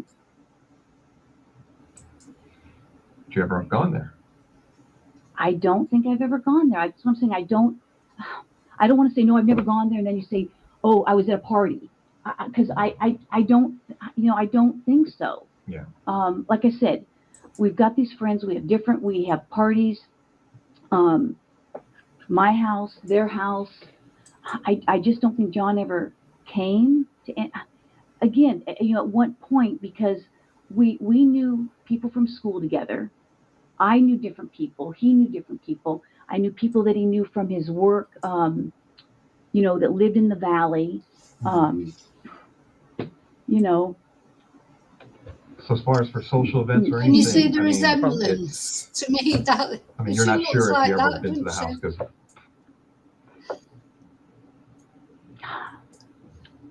But it's safe to say that would have been the only time, like for something social. Yeah, if I went there for something social, yeah. Okay. I mean, because I know you went to talk to her at the hospital regarding this issue with John, to kind of like, hey, what's going to happen here with this thing? But would this ever have followed up to her house when you went to talk to her to say, hey, you know what? I don't even know that I knew where they lived. That's what I'm saying. I don't. If I knew where they lived and I'd been there, if it was for something social, I would. And I can't see how many times I saw her face to face. He lived on Roscoe. Did I ever see her there? I don't know. I mean, don't know. I may have seen her at his apartment on Roscoe. Of course you know. I may have met her there. I mean. But you didn't have any issues with her, right? No, I mean, No. Obviously, if he was dating me and dating her, I probably said, hey, pick or something, Fair. back That's then. I can't say that we ever screamed or, I mean, he was a pretty mellow guy, Oh, God, she's unbelievable, isn't she? I think I was pretty mellow. I don't think we had some big, huge blow up to say, why we stopped dating. Really mellow. And I even think mellow. that when I was dating him, I was probably, like I said, I was probably going out with other guys and he was probably going out with other girls. Right. I don't know. I mean, would you remember if she snapped on you and just like, hey, man, it's my man, you leave him alone, blah, blah, blah, that kind of stuff? Would you remember an incident like that? I mean, because that would be like, what? Well, and maybe that happened. I mean, gosh, it's been so long ago. I mean, that's not ringing a bell. Mm-hmm. Because the times I've seen you around at our office, I'm crazy. but you're always kind of like real. What? Yeah. I mean, you seem kind of bubbly. Oh, people think I'm really. She says I'm crazy. Then, Let's have that again. I can't say that we ever screamed or, I mean, he was a pretty mellow guy. Mellow. I think I was pretty mellow. I don't think we had some big, huge blow up to say, why we stopped dating or, and I even think that when I was dating him, I was probably, like I said, I was probably going out with other guys and he was probably going out with other girls. Right. I don't know. I mean, would you remember if she snapped on you and just like, hey, man, it's my man, you leave him alone, blah, blah, blah, that kind of stuff? Would you remember an incident like that? I mean, because that would be like, what? Well, and maybe that happened. I mean, gosh, I don't remember. It's been so long ago. I mean, that's not ringing a bell. Mm-hmm. Because the times I've seen you around at our office, I'm crazy. But you're always kind of like real. I mean, you seem kind of bubbly. Oh, people think I'm really hyper. But I can get I can get upset, and then I forget 5 seconds later, how guys razz you and you go, I mean, I've done that in the office, but it's like, and then I'm, I mean, people Water think, under the bridge. yeah, I mean, it's like people think I'm crazy, and then they think I'm crazy at home, and I'm, I'm a hyper person at work. I enjoy my job. I get excited. I enjoy the job. I've always enjoyed the job. You got a good gig, so. So I don't know. It's like I said, this stuff's been so long ago. I'm sure as soon as I walk out of here, I'll go, oh shoot, I did 25 things I'll remember. But you'll call us, or I mean, you'll just come over our desk. Yeah, and tell I mean, us. I don't know what else you need to know. Like I said, we knew friends together. A lot of the friends that that we socialized in the dorms, I would say. I mean, there was a group of us that. We were all really close. I mean, even this one guy I was thinking of, Diana Basta. We were all really close. I haven't talked to her in a million years. Diana Basta being a friend of you and John's, or? Yeah, we all lived on the dorms together. I don't know if she lived on the same. I'm trying to think. I know John lived on our floor because his roommate was Dave Newman. Dave Newman now is a big shot, whatever, movie producer, director, something. I don't know. And that was John's roommate? Yeah. Oh, and okay. then the guys that lived across from me, Jim Jaskell and... So suddenly she's got this brilliant memory for everything that happened. You remember earlier she was saying, oh, I don't really know. It's a million years ago. It's a million years ago. Suddenly now she's remembering all of it. There's not that long to go now, so don't worry before you lose the will to live. There's about 20 minutes to go. I might fast forward it a little bit because I'd just like to see her get really pissed off at the end. Roy Suckaboo, something like that. They lived across from me. Diana Basta, I don't know if she lived on our floor. Maybe she was the RA. Diane Sherman, because I still remain friends with Diane Sherman. Not that I'm not friends with the other people, I just don't see them. A gal named Smita, Sally, Kathleen, so we were all on the floor. I mean, some of them were athletes, some of them weren't. I said John played basketball, his brother played basketball, I played basketball at UCLA for 2 years. One of the girls swam on the team, one was on the crew team. So we all did stuff together. And then I'd say after we all graduated, we went to weddings. I went to weddings. But Sheri wasn't part of this circle. No, I don't even know how he met her. I don't even know where. I mean, I don't know where he met her from. I don't even know. He told me where he met her from. I mean, he may have told me. That's not ringing a bell. And there was lots. I mean, there's just there was other people that knew other people. That were friends of everybody's. I mean, I don't know what else to tell you. Well, one of the concerns I had is looking at some of the notes is some of Sheri's friends said that you and her were having a problem because of the John situation.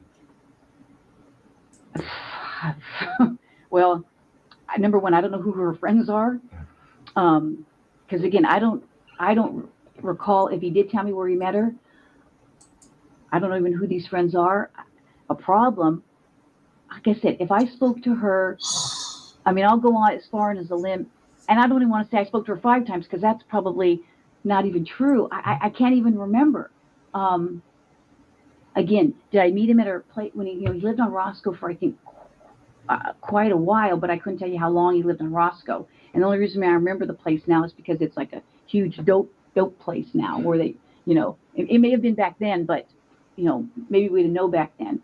I could have met her there. I could have, I don't even know that I met any of their friends. I can't say that. I don't know that that's a true statement. Well, that's what I'm reading is that you guys have problems with each other and words are being exchanged and it's all relating to John. You know what? I can't say. You can't say it? No, that doesn't even ring a bell. I mean, it seemed like, yeah, you would recall something if I somebody's going off on you, right? I would think. I would think. Yeah, because it's... But that's, you know. Because it seems like your relationship with John was kind of... I mean, you've known each other for a lot of years. Yeah, it was just kind of, it was like... But it doesn't seem to me, from what you're telling me... I mean, we were never engaged. I mean, Right. it wasn't like we were planning to get married. You know, it was like, it was... I don't know how to describe it. I mean... Don't know how to describe there wasn't it. a lot of drama in this relationship? Oh, no, I don't think there was drama. No drama. Yeah, I mean... That's why I'm asking, as far as what the friends are saying in regards to this, you know, the problems that they're saying you were having with Sheri. I mean, it seems like the relationship is just going on an even plane. That just, I don't have the recollection of that at all. No. And because from what you're telling me is when you guys met at the hospital, I mean, you guys talked, but it wasn't, from what you recall, confrontational from either side? I mean, I'm trying to, you know, turn my memory back, you know, and I'm trying, I can't even picture the, you know, the conversation. I mean, I can't even picture the conversation. Well, let me ask you, I mean, at the hospital, it never got to the point where people are going, hey, you know, everybody go to your own corner type of thing? I don't think so. Nothing like that? I don't think so. I mean, I really don't. I mean, if you say people said that, that's not ringing a bell to me at all. I mean, it's not. I mean, that's not ringing a bell. Selective memory. When you and Sheri were talking and John had to maybe go like, hey, you guys relax, you know, or anything like that? I think so. About, you know, ever going to her house and having a dispute like that? You know, I'm just, if I met her ever at his apartment, maybe. I mean, maybe I could have met at her apartment. I'm thinking that the hospital thing, that sounds familiar, that I met her there. I found another joker that looks like her as well. What about this one?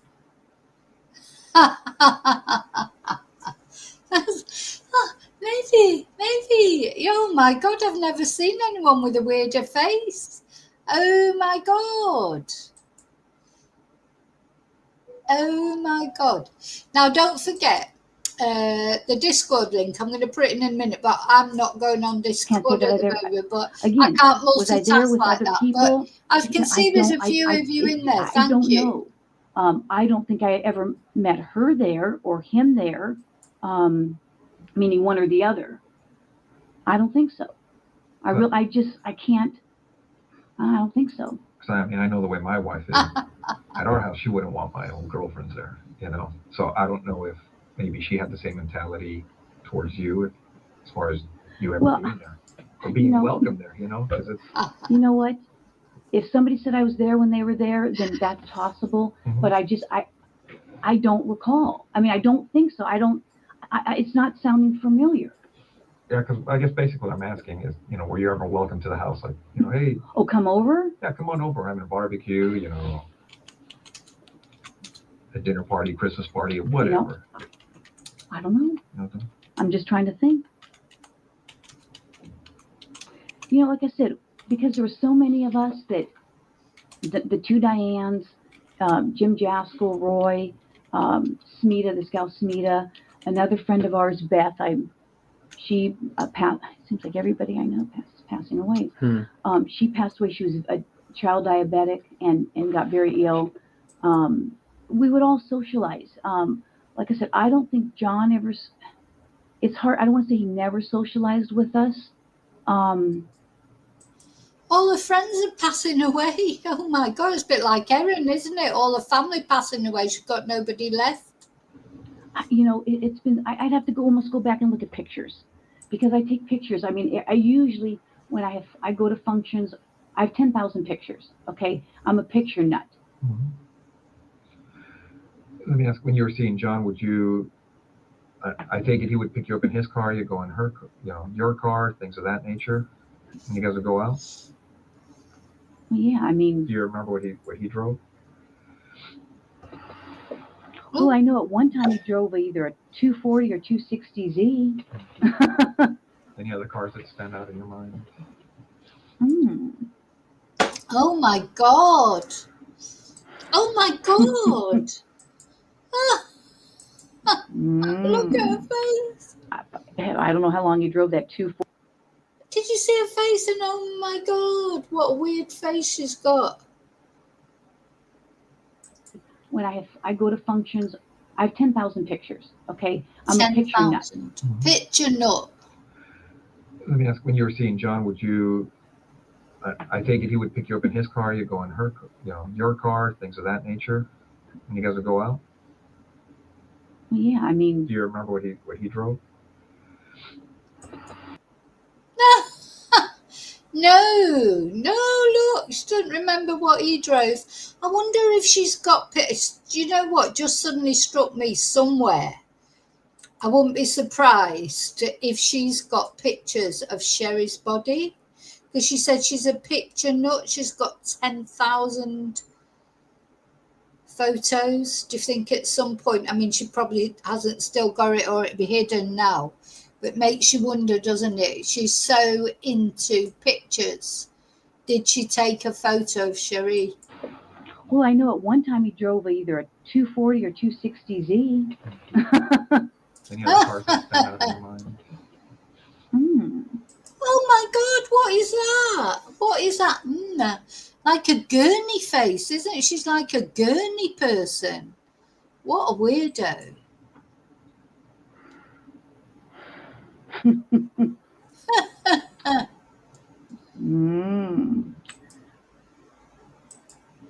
I don't know how long you drove that 240 or 260Z for.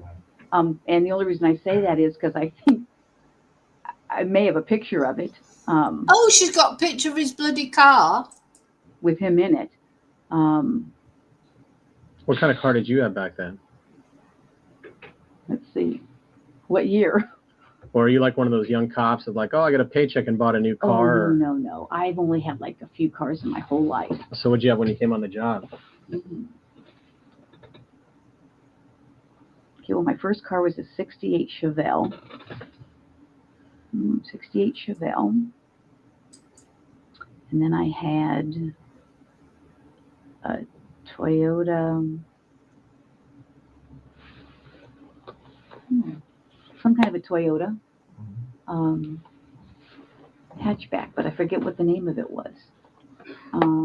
Like a Corolla or Tercel or something like that. Tercel. Yeah. And then I had my truck. Did you ever have any problems with your cars? Like what?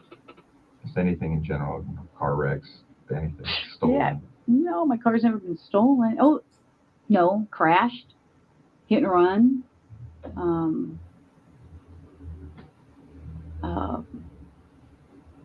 My Tercel was hit and run. Again, I got pictures of the hit and runs. I don't think any of my cars had ever been stolen. No.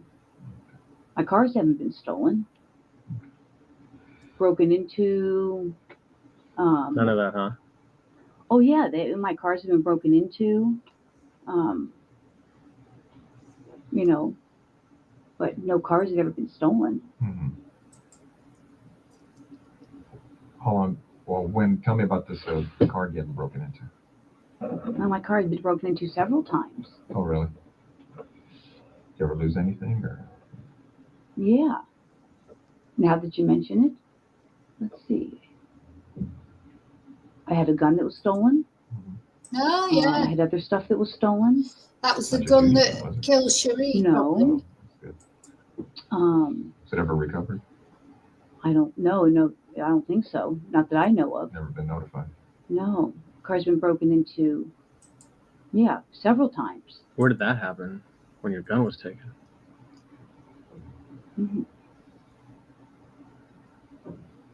Trying to remember. I'm sure you guys must know. Because my car was broken into in Ventura. I think in Santa Monica. I have relatives that live in Santa Monica and Venice. Who lives there? My uncle. Well, I had several uncles. Could have been Santa Monica, Venice, my car's been broken into in Ventura before. So. Is your mom still around, or? Mm-hmm. Yeah. Your dad? Yeah, but I don't really have much of a relationship with my dad. Mm. I couldn't tell you where he lives if you want to know. Oh, really? No. Mm. Yeah, couldn't tell you. Well, like I said, as we were looking at the case, and we had read the notes as far as from Sheri's friend saying you guys had problems or words, and they got heated. And the reason we're asking you is they had mentioned that an incident at her work had occurred, and they've also told us that an incident at her house occurred.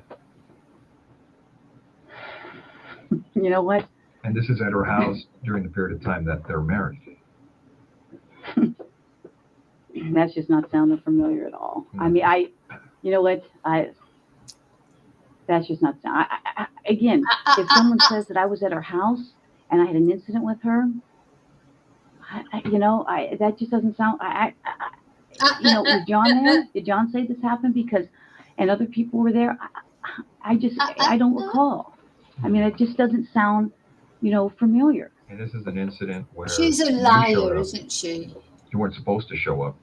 It's good to use the Pinocchio again. Things got heated. At his house? That just doesn't sound familiar. I mean, it's not sounding familiar. Not at all. Now you're saying why is she even smiling? Well, you remember, or it's just you know what? Smiling. I'd have to say I don't remember, because I don't remember. That doesn't sound familiar. I mean, would you remember something like that in your life? Well, I would think, but sort of drama involving, the other woman type of thing. Did you ever fight with her? You mean like we fought? Yeah. Did you ever duke it out with her? No, I don't think so. I mean, you'd remember that, right? So. That would be pretty. Yeah, I would think so. Pretty specific. Yeah, like of course you would remember if you'd had an actual fight with someone. I mean, Dramatic. obviously, it just doesn't sound familiar. I mean, what are they saying? So I fought with her. So now I'm getting the jump, the leap. Excuse me, I haven't eaten. They're saying, okay, I fought with her, so I must kill her. Breakfast yet. I mean, come on. I mean, that's it just doesn't sound familiar. I mean, what are they saying? So I fought with her, so now I'm getting the jump, the leap. Excuse me, I haven't eaten. They're saying, okay, I fought with her, so I must have killed her. I mean, come on. I mean, that's I don't even know who these people are. I can't even say I met any of these people. I mean, it's insane. If it happened, I honestly don't remember it. That's all I can tell you. I mean, well, I don't know. I mean, would it be something you would remember? I mean, because I don't know if any other intense incidents in your life that have occurred. I mean, you'd recall those, right? I mean, well, like a use of force at work or car crash, something you're involved in, you'd be like, yeah, I remember. You would think I would remember. I mean, I would think if it was something that crazy. I mean, I can't say. You say, how many fights have you gotten into? In your life. I mean, a few at work. Well, fights at work are kind of different because we've all had uses of force or whatever. But well, I didn't even have a lot of those. I mean, right, but if you're actually, I mean, I played. Like if Dan and I got mad at each other and we threw blows in the squad room, I mean, 20 years later, I would remember it. Remember it. I would think I would remember it, but unique. that's what I'm saying. That's not sounding familiar to me at all. I mean, let me ask you. I mean, throughout your life, would you remember the number of fights you've been involved in? And I don't mean kind of like a bump or something, just a physical fight where everybody's hitting each other, scratching, pulling, whatever. Maybe. I mean, I can't. I think if you didn't remember the number of fights you've been in your life, I mean, actual fistical fights, you've had too many, haven't you? Do you know what I mean? If you literally, most people in their lives, I think I've only ever had one actual fisticuff fight that I can remember. I did punch someone in the face. And I'll tell you why I punched them in the face is because they were being nasty to my friend. That's more likely for me. Like, I don't tend to get into fights. or even when I was young, don't get into fights. I'm not that sort of person, but I did punch a woman in the face once because she was being really nasty to my friend, saying horrible things. And they were Spanish woman, and she was saying it in Spanish, probably thinking my friend couldn't understand what she was saying, but obviously I understood exactly what she was saying about my friend. And I did punch her right in the face. I mean, I was fuming. So I'm more likely to get angry what somebody's going to do to somebody else. But that's the only fight I can ever remember in my life. Apart from fighting with my brother when I was, those kind of things, like you do when you're a kid and what have you.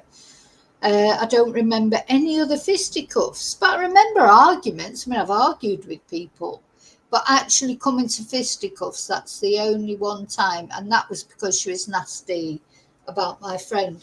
But she can't remember. She's like, oh, well, you think I would? Of course. What does she mean? She's a police officer.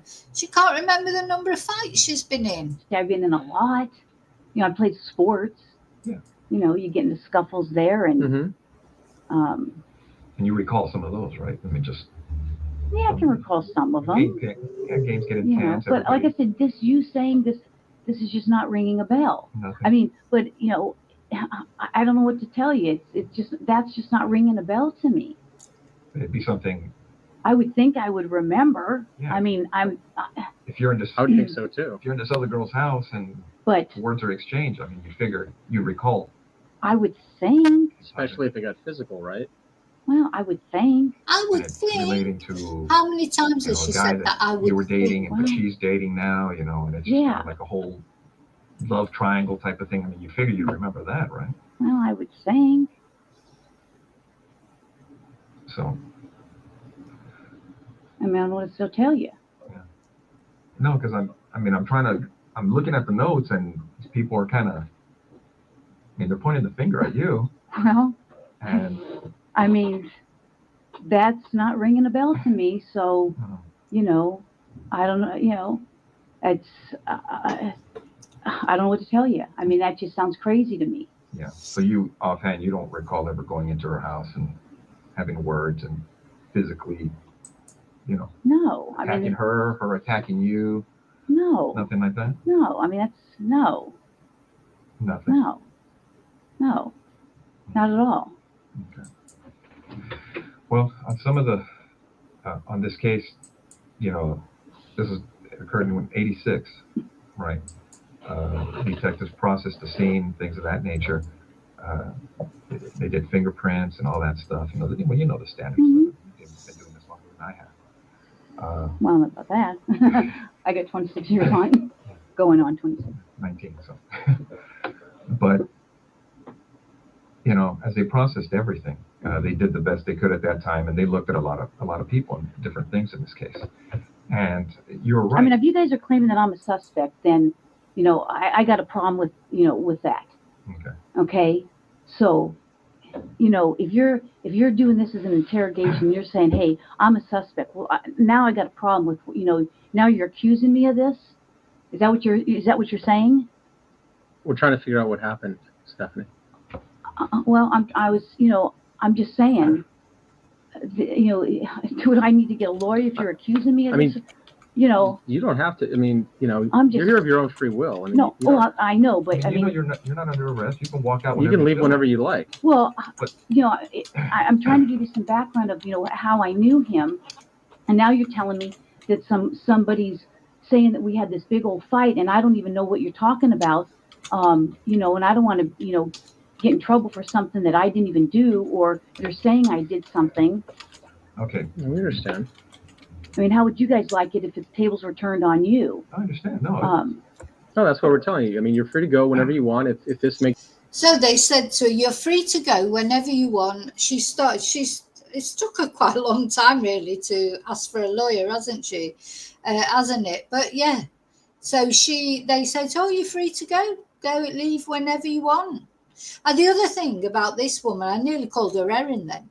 The other thing about Stephanie is, although she was like a beat police officer early on, for the last however many years, she's been dealing with art theft and things like that. So she's probably not been in that many scuffles. But also I do think that personal scuffles are different from whatever you might come up to in work, you know, actually having a fight with a friend, or, you know, in a, not a friend, but, you know, because you're out on your personal time, it's different.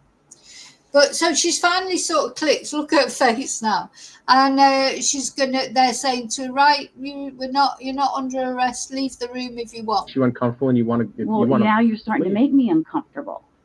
The thing is, I mean, detectives did what they could at that time on the crime scene.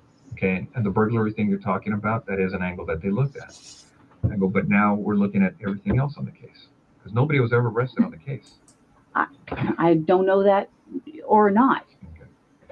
Now, what we'd like to do is, obviously, you know about all the DNA stuff and things of the nature that, you know, gets done on cases nowadays. You know, if we asked you for a DNA swab, would you be willing to give us one? Maybe. Maybe. Now, because now I'm thinking I probably need to talk to a lawyer. Yeah, you do. And the thing is, they're saying, would you give a DNA swab? And you say, maybe. She's a police officer. You're not going to say maybe. You know, you're just so clear that she's guilty, because you just say, oh, yeah, you'd want to give a DNA. If you were innocent, you would want to give a DNA swab, because you would want your DNA to be overruled, wouldn't you, to be ruled out. So that's straight away. You know, if they didn't know it before, they knew then she was guilty. So why would a police officer refuse to give their DNA? Here. Okay. I mean, well, because I know how this stuff works. Okay, don't get me wrong. You're right. I have been doing this a long time, yeah. and I wish I had been recording this, because now it sounds like, you know, there's, you know, you're telling these people say I'm. Yeah, don't worry, it's been recorded, Stephanie. Fighting with her, and now it sounds like you're trying to, you know. I've been doing this a long time. Yeah, we know. Okay, and now it almost sounds like you're trying to pin something on me. No, now I got that sense. Well, what it gets to on these cases, and you know it as well as I do, our job is to identify and eliminate suspects. I can't believe this. So if we ask you to the point to give us a DNA sample, a buccal swab, so we can identify or eliminate you, would you be willing to do that? Maybe. Because I know this. Well, that's where we're at too. I mean, because right now, from looking at the evidence, it's, you know, it's possible we may have some DNA at the location. That's great. And we're going to do what we can to try to put this thing together. And your name's in the book. These people are pointing at you for whatever reason. I don't know why. That's just crazy. I mean, that's absolutely crazy. And it would be irresponsible on our part not to look at it. I know. You guys have to do your job. And I guess I'm going to. So she's forgotten what a psycho stalker she was, because she said, no, that's crazy. I can't believe these people are pointing the finger at me, because she's forgotten how unhinged she was in the way she pursued this guy. I have to contact somebody. So that's fair. I mean, because I know how this stuff works. Sure. I mean, I just can't believe it. I mean, we understand that. I mean, if we were in your position, I mean, we would feel the same way. I just can't even believe it. I mean, it's just, I mean, I'm shocked. I'm really shocked that somebody would be saying that I did this. I mean, we had a fight, so I went and killed her. I mean, come on. That's. Oh, so now she's admitting that they did have a fight. Okay. All right. Well, thanks for giving me the courtesy. I wish I recorded that. So she thinks she can just get up. They've told her she's free to leave. She's not under arrest, so she's got up and left. Literally, as she walks out, they arrest her. To your time. Yeah. All right, Stephanie, take care. All right.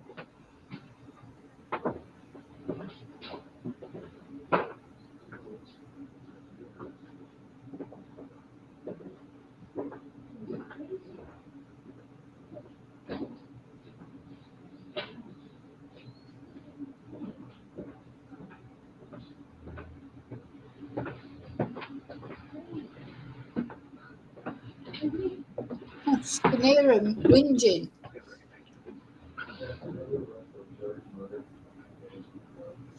And they put her under arrest as she tries to walk out. I love this at the end. This is my favourite bit of this video. When she thinks she's free to go, And she walks out, and then they just go and arrest her.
This is absolutely crazy.